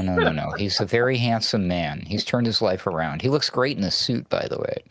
Did you see him? And he was hanging out with the head of the CIA on stage like they were buddies. Come on, dude. They are buddies. Like they were old friends. Get it? Warships, drones, and Marines are all headed for Venezuela. Washington is calling it a war on drugs, but what it really is reviving is America's oldest foreign policy doctrine, the Monroe Doctrine. And so there you go. History just rolls over, apparently. And we just, in this epistemological war that we're in, it's all the same bullshit. They just changed the definitions of the words around and call it something new, but it's all the same old bullshit. So there you go. And the numbers behind us on the calendar on the wall change, and that's about it. Sadly, I apologize. I missed the celebration. I mean, mourning on the worst day, the worst attack in the history of the world, but Trump didn't miss it. And so here is Trump with the October 7th victims' families there. An American IDF soldier, no conflict of interest there. And so here he is celebrating their death. I mean, mourning their loss there. American IDF soldier who died on October 7th in Hamas tunnels. There's his family mourning the loss at the White House yesterday. Trump had a great big smile on his face. Very appropriate for that picture, too. Shitting grin, some would say. Look at that. Jesus. The dad looks like he's trying to smile a little bit, but I wonder if it's not because Trump was. I don't know, man, but this is supposed to be like a solemn mourning event of the loss of and like the little plaque here too. Oh, that's why he's smiling. He got another idol there to worship. So yeah, that's why he's really smiling. No, but yeah, what the hell? American IDF soldiers, like, just what the hell, man? Honestly, like treason writ large. Yeah, but hey, don't be antiseptic. There you go. European Parliament has voted in favor of banning words like burger, schnitzel, and sausage to market their own plant-based veggie counterparts. So, doing this again, really? Come on now. But they're still pushing it. And then go back to Denver. We do appreciate your links there, Denver. Denver's mad because they don't let them put a description or it's difficult on the Rumble chat. We do appreciate your comments there. Very, very informative, Denver. I wanted to go back to Denver told us a new type of diabetes is discovered in babies. A way to justify more miracles with this news. So maybe we can have a diabetes miracle. At this point in the epistemological warfare, what the hell? We'll say to your insulin, you need insulin? Well, take this miracle instead. It's about the same damn thing. Well, no lie, I might have West Nile virus, apparently. So I should probably be careful about what I say when it comes to these medical procedures, because there might be a solution one day available for the West Nile virus disease, as it's known. Currently, there is no cure for it. The symptoms are you're just kind of tired, groggy, weak. You have a mild fever, sometimes a small headache, body aches. You're confused. The same symptoms as like just generally getting old, or maybe you smoked too much weed. But yes, the reason I say I might have it, because I've been suffering all of those symptoms lately, unexplainedly. And then in the midst of me having those symptoms for about a day and a half, what pops up on my news feed, but in my city, in the town that I live in, not far from where I'm actually residing right now, the community, they said that they tested positive mosquitoes for the West Nile virus inside of a mosquito trap. And I'm like, yeah, they probably just tested it with a PCR thing. And I'm just like, well, I have been wondering, why the hell do I feel like crap? What did I do? I have no energy. My body aches all the time. So be praying for your boy Ruckus. Maybe we can warp speed an mRNA altering vaccine and send it my way. I will be the first one to test that bad boy, because I don't know, is that fatal? I don't think it really is fatal, anyways. But we'll see. But who knows? They're always saying that there is some sort of scary didiese. And we got it here too. We got West Nile virus, Valley fever. I think your bong behind you fell over, but no. Yeah, we got that. You got me. The never-ending fear-mongering using PCR tests. They can literally anything for anything. Okay, what do you make of this situation, Ruckus? I don't know if you've been seeing it, but same thing that happened last year on the East Coast is all these unexplained drone sightings in European cities is a phenomenon that is now occurring across Europe, and they're blaming Russia, of course, and Russia is saying that they're not doing it. And so, of course, we can't trust the lying Russians, but it seems like the same phenomenon. And I started looking at these stories, and I'm like, this is the military-industrial complex, whatever you want to call them, NATO, doing this to create the fear, to justify their own existence, essentially. And, of course, it could also be the evil man, Putin, because the EU commissioner here now is talking about the drone wall is our response to the realities of modern war. It's a response to the unexplained phenomenon of drones, UFOs, whatever the hell they are up there in the sky. What do you think is going on here? Same thing we saw in America, essentially. In New Jersey specifically. Yeah. I remember that quite vividly. Now Europe's getting that same treatment. It was an integral part of one of my more longer and now abandoned series that I did on Daily Ruckus. But the drones in New Jersey, there was a big hullabaloo about that. Everyone was freaking out. They're like, oh, is it China? Is it Iran? Is it Hamas? Is it whatever? UFOs. There was a lot of UFO talk. And then the press secretary, Cabbage Patch Doll, came out and was like, remember, promises made, promises delivered. Trump promised to get to the bottom of the drones. And it turns out we got to the bottom of it, that some of them were just normal people flying normal drones, and the other ones were military programs. Thank you. We got to the bottom of it. Have a nice day. And I'm just like, dude, people were like, there were probably some doomsday preppers who went down in their bunkers and haven't come back since because of those drones, dude. And now a different type of scare happening there in Europe is like if something happens with a drone that they could try to pinpoint to Russia somehow. I don't know, what are they going to do? Look up the drones ChatGPT history, I suppose, Sam. But anyway, regardless, to say that, oh, this was a Russian drone, this could be the kickoff of World War III. And now, what is this drone wall thing? Is this like some sort of Iron Dome anti-defense against drones kind of technology, which usually means what? Hello, which stocks should I be investing in right now, Sam? Tell me, who's making this stuff? Is it right? Let's hear from. Well, you probably go through their filings, but here is Ursula von der Leyen, and she's telling us about the drone wall. And the drone wall. And the drone wall is our response to the realities of modern warfare. Just think about what happened in Poland. We had to deploy very expensive systems, actually latest generation fighter jets, to take down relatively cheap mass-produced drones. So this is absolutely not sustainable. We need an anti-drone system that is affordable and fit for purpose, for swift detection, swift interception, and when needed, swift neutralization. And we have a lot to learn from Ukraine in this field. We have to learn a lot from Ukraine on capabilities, but even more importantly, I think, on their ecosystem of rapid innovation. And the drone wall. The drone wall. And thank you. You had some well wishes there from Elaine and Chloe there. So we do appreciate the well wishes for you, Ruckus. Who may or may not be the same person, but thank you. Thank you very much. I appreciate you. And shout out to you. I know you're also going through some stuff, so God bless. I didn't even think of the Berlin Wall until she said it with her accent. I'm like, oh, you mean like the Berlin Wall, the drone wall. Wow. I did not see that coming. But yeah, I know, right? But I think I need to reinvest in Palantir and invest in some of these drone makers.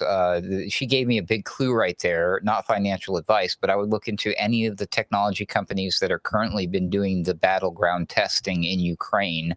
I'm guessing that they're going to just sometime in the near future score a nice lucrative contract from some government agencies around the world soon. Just saying. What are you, Pelosi? Hey, shout out to Nature Boy, by the way. I noticed he was in our chat. He's cool. Follow Nature Boy. He's a content creator. He's great. He does a podcast called The Third Rail, and he talks about things that you would normally only hear on a program like this. So we love Nature Boy. Bindi asks, is von der Leyen even human? I don't know. It could be a clone drone robot. She doesn't act like a human. I know she's been spotted with the Rothschilds wearing like satanic jewelry. I don't know. Is she a human? I don't know. Let's take a look. Is that a human? I don't know. It's hard to tell. What do you think, Ruckus? Is that a human? Westworld. Totally. Maybe a robot. Yeah, a lot of these people throw me that vibe too. I was going to say the same thing about the Speaker of the House because, like, I don't know, just some of these people, there's just suddenly something new and off about them, almost like they were just like, opened fresh out of the box, right? Maybe.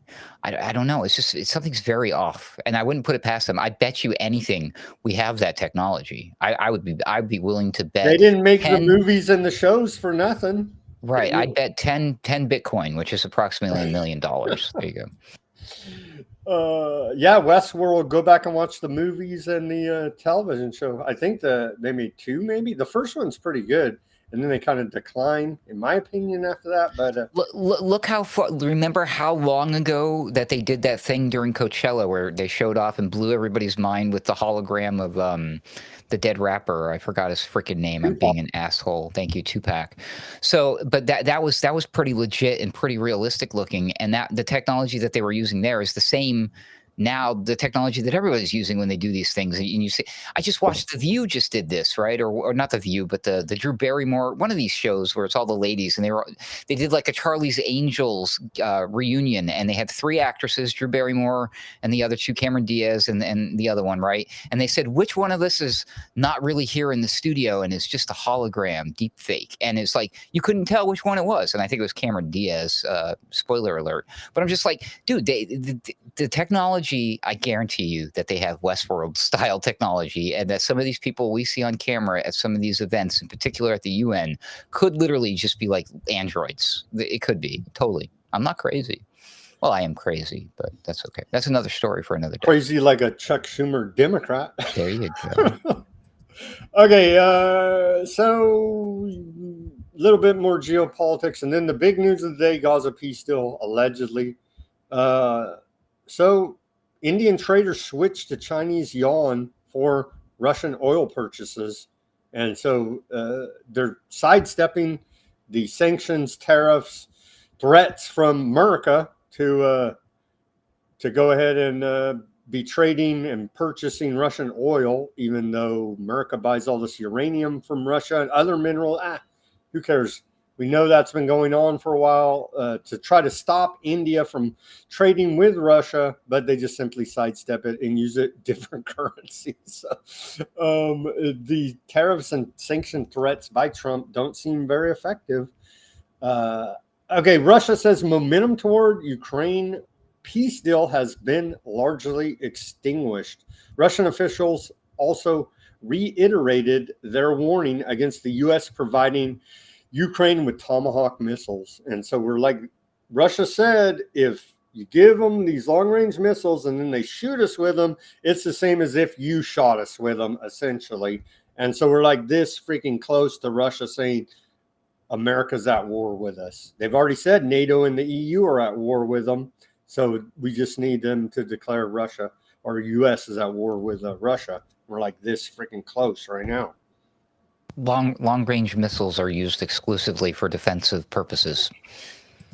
Yeah, it's preemptive strikes because they're going to have a nuke in 2 weeks, don't you know?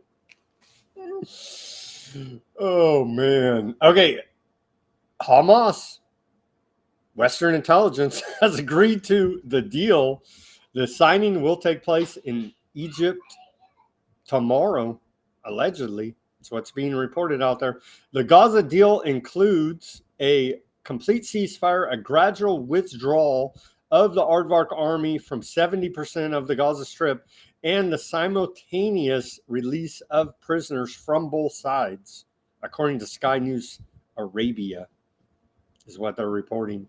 Over the last couple hours, it's just breaking, as they say.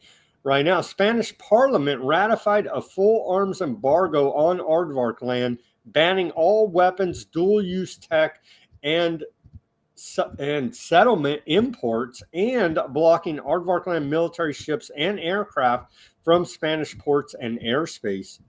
So Spain is trying to do something there. Don't worry, Trump will get them back with some extra tariffs on behalf of our greatest ally in the Middle East. Spain's trying to make up for their colonial imperial past, it seems, here now. Okay, and then let's not forget Somalia, because they always say, oh, you just want to bitch about Gaza all day. Well, yeah, there are bad things happening in Sudan, Somalia. We're bombing the hell out of Somalia, 81 bombing missions there now since the beginning of the year. But Somalia's in bad shape. What are we going to do? It's really none of our business. They have to sort out their own problems. We can't go police them.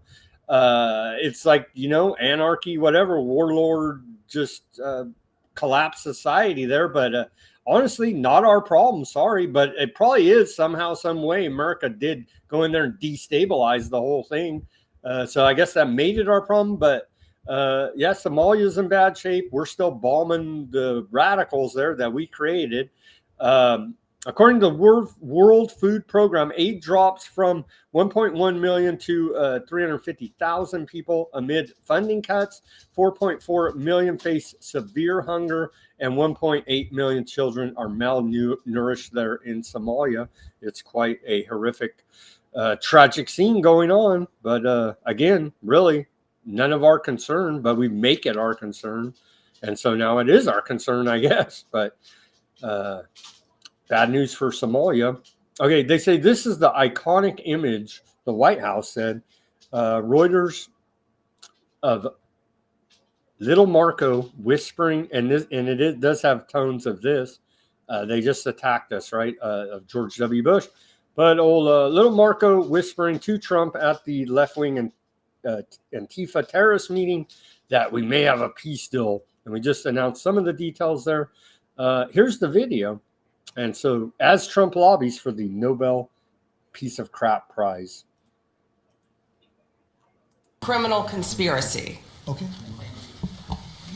I'm just giving. Yeah, I was just given a note by the Secretary of State saying that we're very close to a deal in the Middle East. And isn't it all staged? Isn't it all fake? Like right during that meeting. No, this is fantastic. This is the greatest day on the planet. Everyone should be jumping for joy. That was so not staged. That was so organic and natural and on the spot as it happened. Dude, this gives me hope, Sam. Oh, thank you, President Trump. I'm being so sarcastic. I'm sorry. Denver says, what are the odds I've ever seen? What are the odds Aardvark Lamb bombs Egypt meeting? That's I was that's thinking been the trend. Yeah. Is you whack the negotiators and say they won't negotiate, and it's like, well, you just whacked them. That has been the trend, and so it would not surprise me in the least. But the genocide has decreased, and so they're way off the quota today. In the last 24 hours, it's being reported by the Gaza Health Ministry that only 10 Palestinians have been killed, 2 bodies recovered from the rubble, and 61 injured. So they're way down on their quota of like 100 dead Palestinians a day, thankfully, there now. But it still has continued, and we'll see how this all sorts out. Trump has announced that Aardvark Land and Hamas have both signed off on phase 1 of the peace plan. And so we see that both Aardvark Land and America like the phases. And we had the phases of the Epstein style that are dead on arrival. We had phases of the ceasefire here now in Aardvark Land genocide. But that went nowhere. And so now we're at phase 1 again of the peace plan. Here is Trump's Truth Social post. I'm very proud to announce that Aardvark Land and Hamas have both signed off on the first phase of our peace plan. This means that all the hostages will be released very soon, and Aardvark Land will withdraw their troops to an agreed upon line as the first steps toward a strong, durable, and everlasting peace. All parties will be treated fairly. This is a great day for the Arab and Muslim world, Aardvark Land, all surrounding nations, and the United States of America. And we thank the mediators from Qatar, Egypt, and Turkey who worked with us to make this historic and unprecedented event happen. Blessed are the peacemakers. Sure, buddy. How long is phase 1 of the peace plan going to hold in your estimation here now? 33 days. Man, I think I'm going to have to decode that Truth Social message. He was doing the thing, in case you didn't know that he does this. So he was using, there were some words that are capitalized, like they're Yeah. proper nouns. Yeah. At first, I thought this was just a weird thing that the guy did. Apparently, according to the Q people, there's a coded message every time he does that. So I have to take the capital letters and scramble them together, and then use my secret decoder ring that I got from my Q organization membership. And then we can find out who's secretly been beheaded in the last 24 hours. It's great. So there's a secret message from the white hat Either that patriot. or the president doesn't know grammar. And what's with the president of the United States of America in all caps? Very strange. And he yelled, "Blessed are the peacemakers" at the end. Huh. Yeah, but it is a secret coded message from a Riddler on the internet, apparently. Aardvark land and Hamas agreed to a complete ceasefire, allegedly. So that's the big news of the day. I don't have much confidence in it. Civil defense in Gaza response says, quoting here now, reported by the Cradle, they say the Aardvark land occupation is not stopping its operations. It is merely slowing the pace of direct killings of unarmed civilians in line with its political interests in an attempt to market a false image that is seeking to halt the war without any regard for the lives and infrastructure that are collapsing day by day. I would say that's pretty right on there from civil defense in Gaza. That's my opinion on the matter as well. I hope I'm wrong. And here's a Christian Zionist ambassador, Mike Huckabee, probably the biggest. Well, he's going to have to face his judgment someday is all I can say. And I think he's going to have a hard time selling his BS to his creator. The Palestinian state. It's right over here. It's Gaza. We're hearing the explosions coming from there right now. It was a 100% Palestinian state. They ruled it. They had it. They voted themselves into power. Hamas in 2007 took control. And it was as close to the pure Palestinian state as we're going to see. How has this relationship between Israel and the United States changed, shifted post-October 7th? Well, the White House under President Trump has been completely supportive. There were rumors that somehow the Prime Minister and the President weren't getting along. That wasn't true. Or that the United States was pulling back in its support. That wasn't true.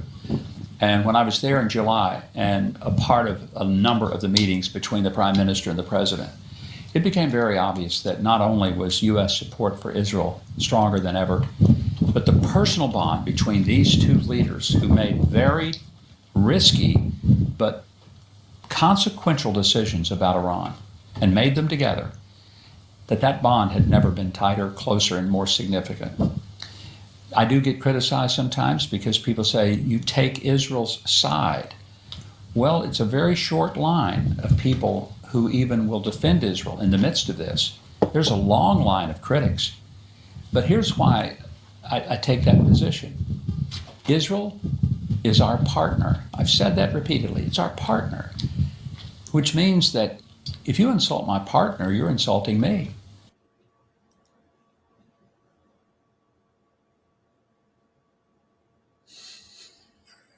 Why would they have a long line of critics?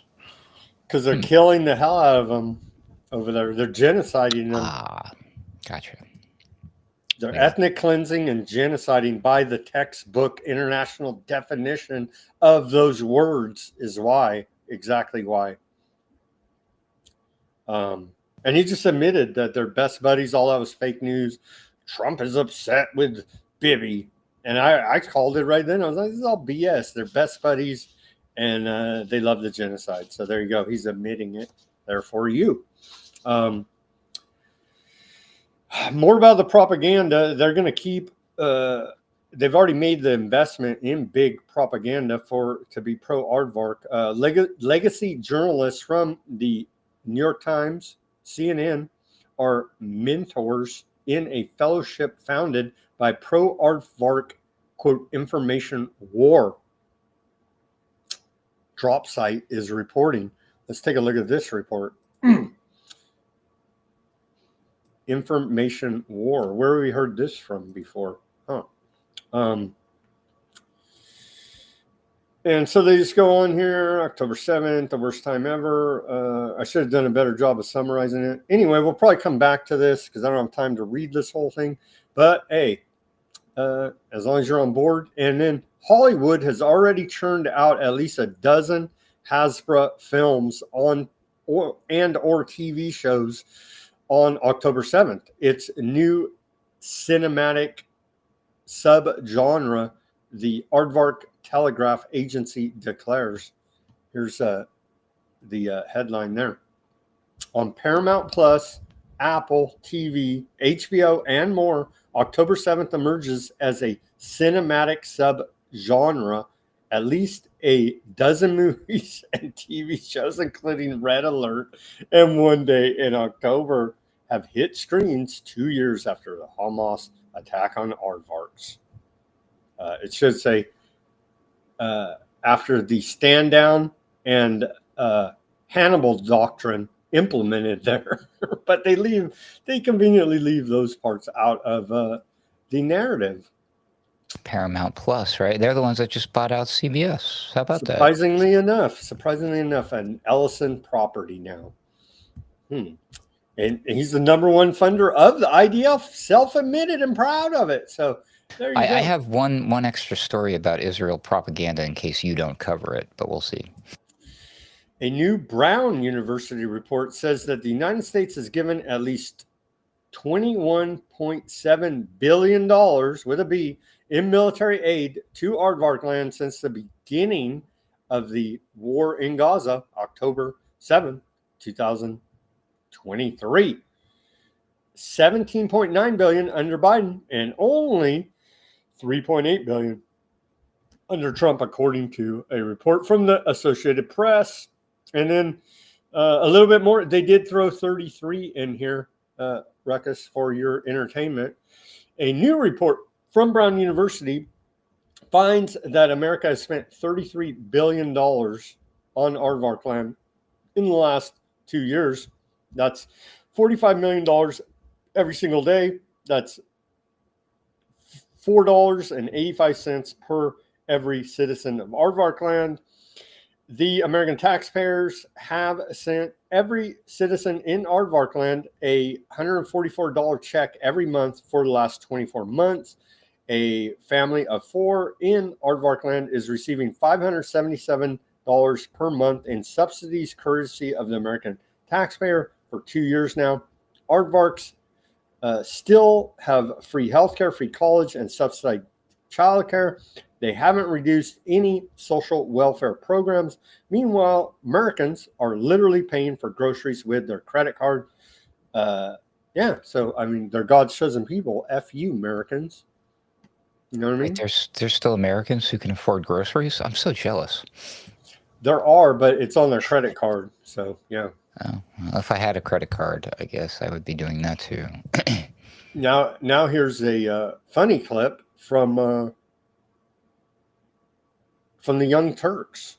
Surprising, the Young Turks lady here. She does the famous Aardvark meme here in real life, animated. Let's watch this. Like, yes, we're going to surveil everybody. Everyone will be on their best behavior. Yes, you're a freak. You're a total creep. Okay. All right. She did the meme. Let's watch that one again. That's too good. She did the meme. Like, yes, we're going to surveil. How the hell are they? Well, they're institutional. How do you not get banned for that shit? You know what I mean? Like, come on, man. But YouTube looks the other way, apparently, on the old Young Turks broadcast there. Always have, and they always will. How do you get away with that? If we were doing that, we'll be banned. We'll probably have the freaking DHS knocking at our door, the FBI, if we were doing that shit. Come on, man. Banned. You just don't know it yet. We're shadow banned and throttled, no doubt. There. Well, let's hear now from. We got a little bit more. We're already past the 2 hour mark. Let's try to get as much as we can. Here is former Congressman Matt Gaetz talking about how he was, bought and sold like human cattle. This is on the Timcast. He's talking about his first interactions with AIPAC as a member of Congress. Initially, I resented the fact that there was no appreciation for nuance. Like if you asked any questions about any decision of the Israeli government in any place regarding settlements, regarding Gaza, whatever, you were like, you had deviated from the script. And I just, in any policy area, I had resentment over that. And then I saw the way the AIPAC worked, and that was weird for like a country lawyer like me. I remember my first AIPAC reception, and like your fundraiser tells you have to go, and your chief of staff tells you have to go, your committee chairman all tell you have to go, and you get there and you wear this name badge, and I remember there's a QR code on it. And what we were supposed to do was go talk to donors, and then if they liked you, they scanned your QR code to make a donation, like on the spot. And so can you just imagine how demoralizing that is to like be told that your job for the next several hours to go chat people up, hoping they would scan you like a can of tomato soup on the way out of the meeting. I mean, it's literally purchasing. Right. And so I saw that and I was like, wow, that is so freaking weird. And then, I was in Israel. I went multiple times, and I did not like the fact that I found someone in my room rooting around in my stuff that should not have been there at the King David Hotel when I came back to my room when no one was expecting me to be back in my room. And I just presumably Israeli law enforcement. Well, I don't know who it was. I just thought, like, this is weird. All of these things combined are odd, and then the policy outgrowth seems to be an obsession about the Middle East that has not served my generation well. And that's why he's not in Congress anymore. There isn't death in Gaza. This is a shill hack, fake conservative, traitor to America. Actually, acts like he's a great patriot. Mark Levin, syndicated everywhere. Let's take a listen to this crazy clip where he says there isn't death in Gaza because their content game wasn't strong enough. Essentially, let's watch this cut. That war in Gaza would be over in less than a month if the Israelis used the firepower they had in Gaza. But it doesn't matter. We still have news sites, including Israeli news sites, American news sites, who continue to talk about the casualty numbers that are fed to them from Hamas. No matter how many experts from the Wharton School and others say, it's not possible what they're talking about, the death of children and the death of women. It doesn't matter. They keep pushing it because they push an agenda. It doesn't matter that the New York Times used phony photos on the front page of its newspaper. During the Holocaust, we had black and white films, largely thanks to Eisenhower, who said, I want you to get your TV crews in there, and I want these so people see what happened. We have film after film after film. People can see it online. You don't have that in Gaza. Instead, you have phony pictures. Instead, you have propaganda coming from Hamas. Hamas that uses its hospitals, its mosques, that slaughters its own people. This guy is such a liar. They've killed over 250 journalists there. Now, they posted their own war crimes. That's what they're indicted by the International Criminal Court of Justice, based largely on IDF postings on Telegram and other social medias about their war crimes. And they're stacking the bodies, dude. So, yeah. I am mildly relieved to learn for the first time now, 2 years into this, that all of those horrible images and videos and pictures of dead children and people missing their limbs and their faces and their heads and everything is all fake. All that shit that I have to see on X every time I sign in. Apparently, it's not real, and I should stop freaking out about it. Thank you, Mr. D-Bag Levin. That guy, man, you're just full of all of these wonderful people to show clips of tonight, Sam. I mean, it's like a rogues gallery all-star this evening. Fantastic job. Wow. Fox News for you there. And this guy, he's syndicated on the radio. I don't even care about what he does on the television. It's that he's syndicated nationwide on the radio. And so you can't even get good talk radio without hearing this asshole. And it's like, I don't want to hear this. I already know. And he's okay. That was a great segue to this clip. And at one time, I liked old Dinesh D'Souza, but he's proven to be a complete and utter Zionist shill hack as well. Here's his interview with Shadow President of America, Bibi Netanyahu. Let's take a listen to this clip. He says, I don't think I've ever heard someone tell so many lies. Oh, this is Information Liberation's commentary on this clip. Chris Meehan, he says, I don't think I've ever heard someone tell so many lies so rapidly as I did in this interview with Netanyahu. And Dinesh D'Souza doesn't push back at all and just nods his approval. So get your lie counter out here now for this one. And of course, this is in promotion of D'Souza's new film, Dragonfly Prophecy, I believe is the name, coming out to shill for genocide. And so I've lost all respect for Dinesh D'Souza here now, who was a political prisoner at one point of the Obama administration. And apparently, that gave him some street cred in my mind, but apparently he's now sold out for the shekels. This has been our land for 3,500 years, since Abraham came here. And it was populated by the Jewish people for close to 2,000 years by the people of the Bible. That's when the Bible was written. It wasn't written in Tibet. It wasn't written in, in Argentina. It was written here by people that lived here. Our identity was forged here. Our faith and our very being. And here we also wrote this book of books that changed history and the perception, gave values to not only to the Jewish people, but to all of humanity. So the Jewish people lived here for thousands of years. We were often conquered by the Babylonians, then by the Seleucid Greeks, and then by the Romans, and then by the Byzantines, and finally by the Arabs. That's in the 7th century. That's 2,000 years after we came here and were populated here.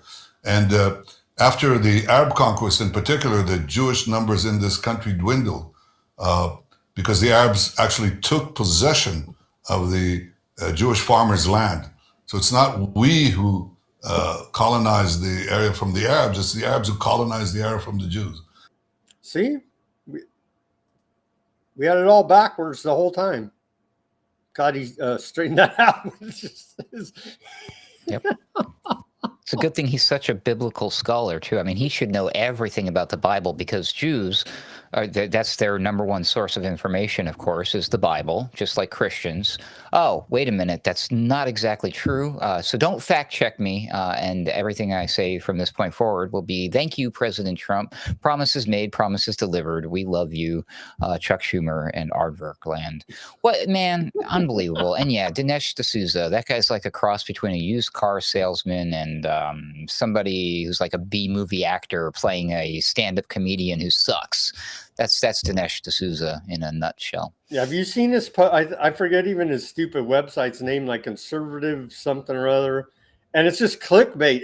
I clicked on one of it had a clickbait headline, so I'm like, okay. I click on it. I'm like, that's not even true. You're literally posting clickbait, acting like you're legitimate. You're fake. You're just as bad as anybody you call fake news because you're posting fake news, dude. Like, damn, dude. If you can't beat him, join him. That's what I'm thinking is I think he's one of those types, yeah. I guess so. 83% of all Gaza buildings have been destroyed here now. 83% of buildings in Gaza, including about 81,000 housing units, have been damaged or destroyed by aardvark strikes, according to UN Satellite Center analysis. It has been reported today by the Associated Press. And here to give you an idea about, here's satellite image about what it looked like before October 7th and after. So the last 2 years here now, the damage says, but we could have wiped them out in 2 weeks as all the propaganda shills if we really wanted to, but we're the good guys. It's a humanitarian war. I don't think they've said that rhetoric yet, but I'm waiting for it. It's a humanitarian war of peace, you see.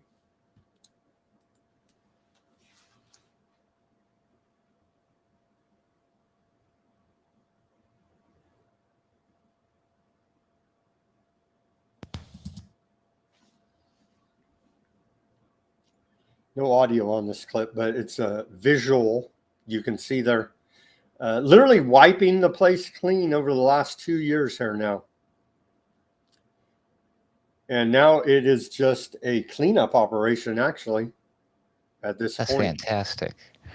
I mean, it's going to make it so the rebuilding is going to be so much easier. Could you imagine what it would have been like after they kicked all those people out of their homes to have to blow up those buildings and start bulldozing? It's so much easier to just blow them into rubble now and keep blowing them into piles of, like, why don't they use whatever they used on 9/11 and turn the towers into dust? They should do that there in Gaza. Let's just get this show on the road already, people. If they wanted to, they could have, but they're humanitarians.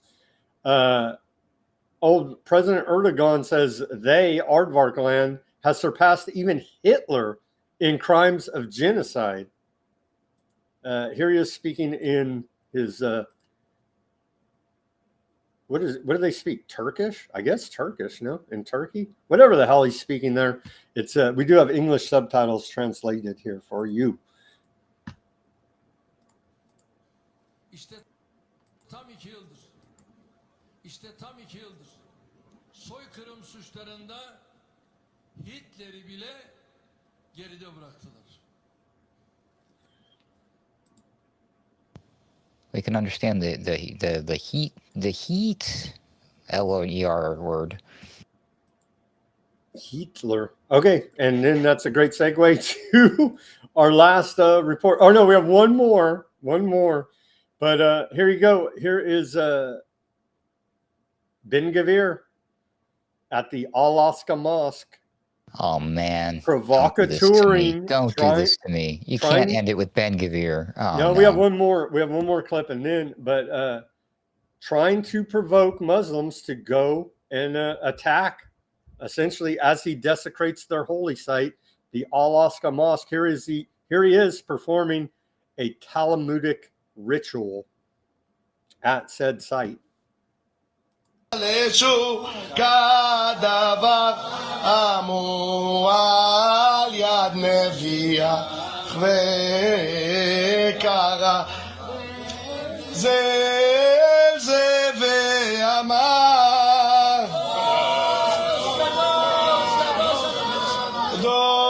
קדוש, קדוש, אדוני צבאות בנו כל הארץ כבודו, לעומתם השבחים ואומרים ברוך כבוד אדוני ממקומו, וברכות שכתוב לאמור ימלוך אדוני לעולם אלוהי ישראל דור ודור, הללויה, אתה קדוש ושמך קדוש, וקדושים בכל יום יהללוך סלע, ברוך אתה אדוני, האל הקדוש. And when they say they're unavailable on the YouTube, says, are we excited about the Aardvark Gaza deal? No. I don't think it's legitimate. I think it's all bullshit. But we'll see. If you're watching the show, we read the Gaza, one Gazan response that I felt like was pretty right on with the whole situation going on there now. Per the ritual we just witnessed there, I don't think that's traditional, what he was doing with the cell phone. You'll notice that the other attendants of this little special thing didn't need to check their cell phones to know what the words were to the prayer and the song. But you think he could have memorized that for this special occasion, but that just shows you how much he cares. It's a lot of work trying to incite the Armageddon. You know what I mean? God, this freaking guy. Okay, last clip, and then we'll wrap up this broadcast. Sorry we went over our 2-hour mark. We try to hit here, but there was a lot of information today. It's good, but you missed a day. We got to make up for it. Wait till you get a load of this, Ruckus. I don't know if you've had a chance to see this clip, but anarcho-capitalist, allegedly, libertarian anarcho-capitalist, now converted to Aardvarkism and Zionism. Argentine President Javier Milei transformed his Buenos Aires book launch into a 1980s rock concert ahead of October 26th elections in Argentina. Have you seen this clip? I did, and I was just doing a short list in my mind of all the people we haven't played yet, and he was on it. Here you go. Here's, well, I guess this is politics and global. After we sent them, we sent them some money too. We just helped this guy out too. By the way, it was taxpayer dollars. Yeah. Yep. We bailed him out because of his great economic philosophy. He's an economic professor, so proven that any economy can, blossom and prosper with the help of bailouts from the American taxpayer. Here is said he's turned politics into a rock concert, cutting through government waste, fraud, and abuse with a chainsaw. Javier Milei, and also converted to aardvarkism.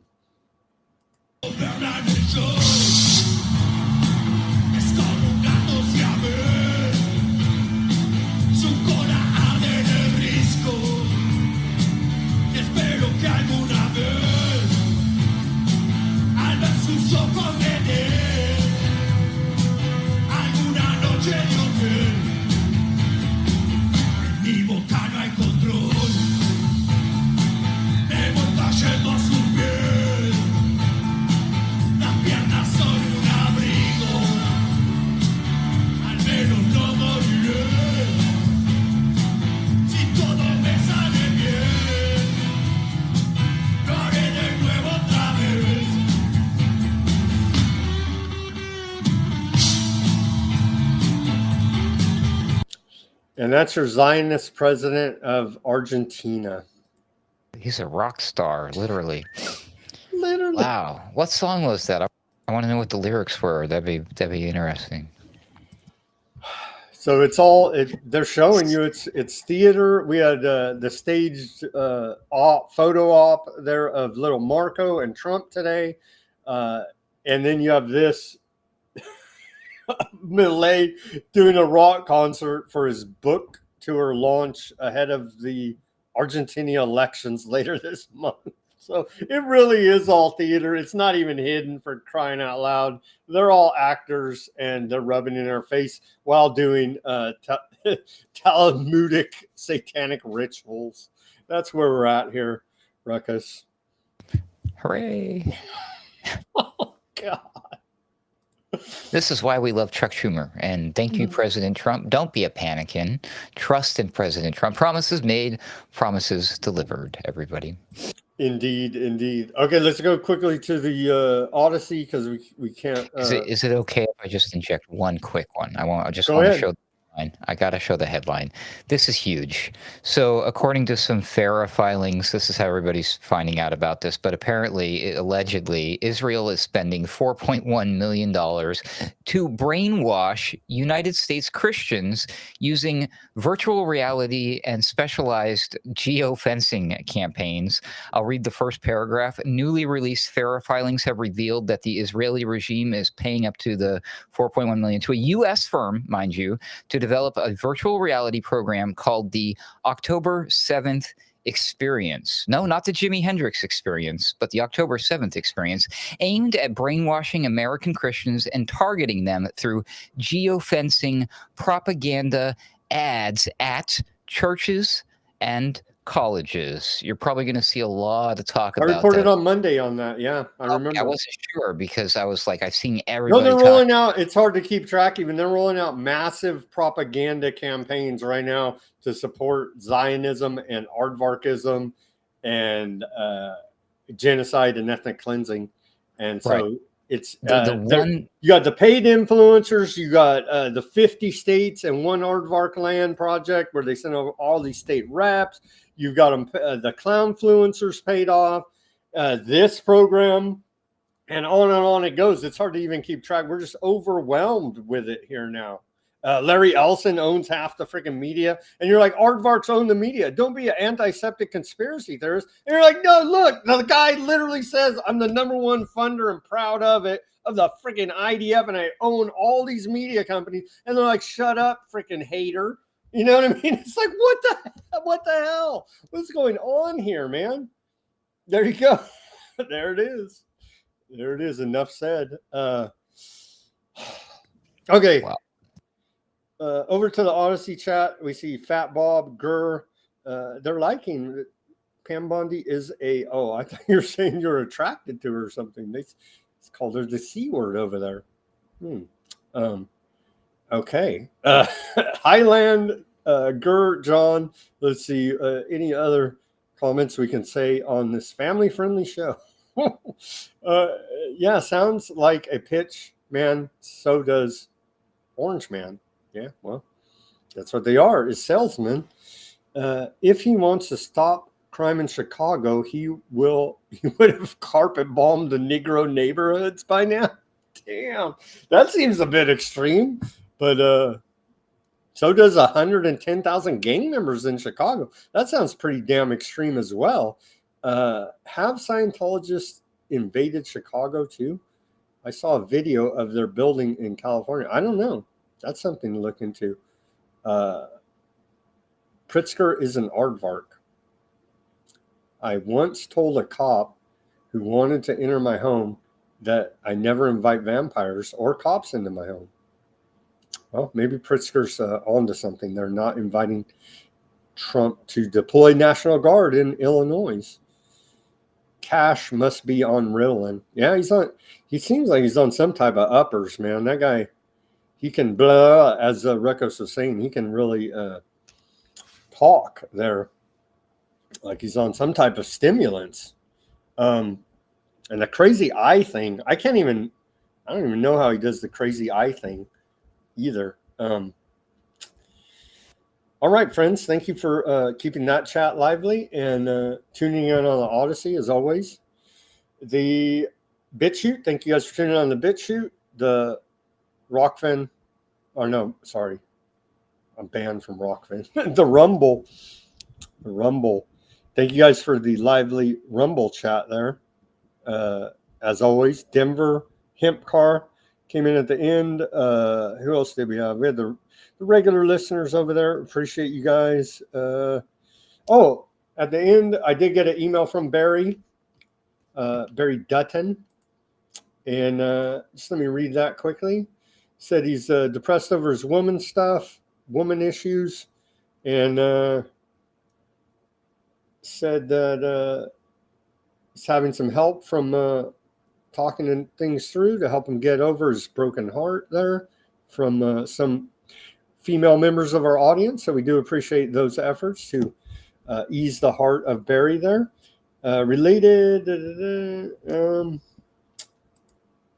So Barry said he's not doing well because of his female problems, but otherwise he's doing okay.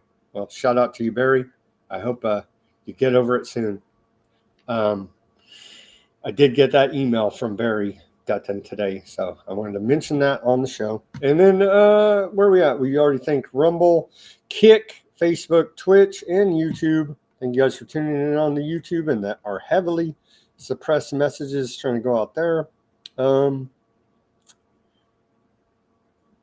And unavailable, a new, you got to listen to the show for a while and I think you'll probably catch the grip about what we're saying here. But thank you for tuning in. Unavailable on the YouTube. And everyone else on the YouTube, Mac, Bendy, Ruckus. Oh, you're on the show, but he's also commenting. He's multitasking here now, helping us spread the word of Trumpism, aardvarkism, and love for your tyrannical government. Don't drone me, bro. And with that, we'll sign off on this broadcast. As always, everybody do your own research, peace, love, and freedom. Speak out and take action. Have a great rest of your Wednesday evening. And we'll be back here on Thursday for more.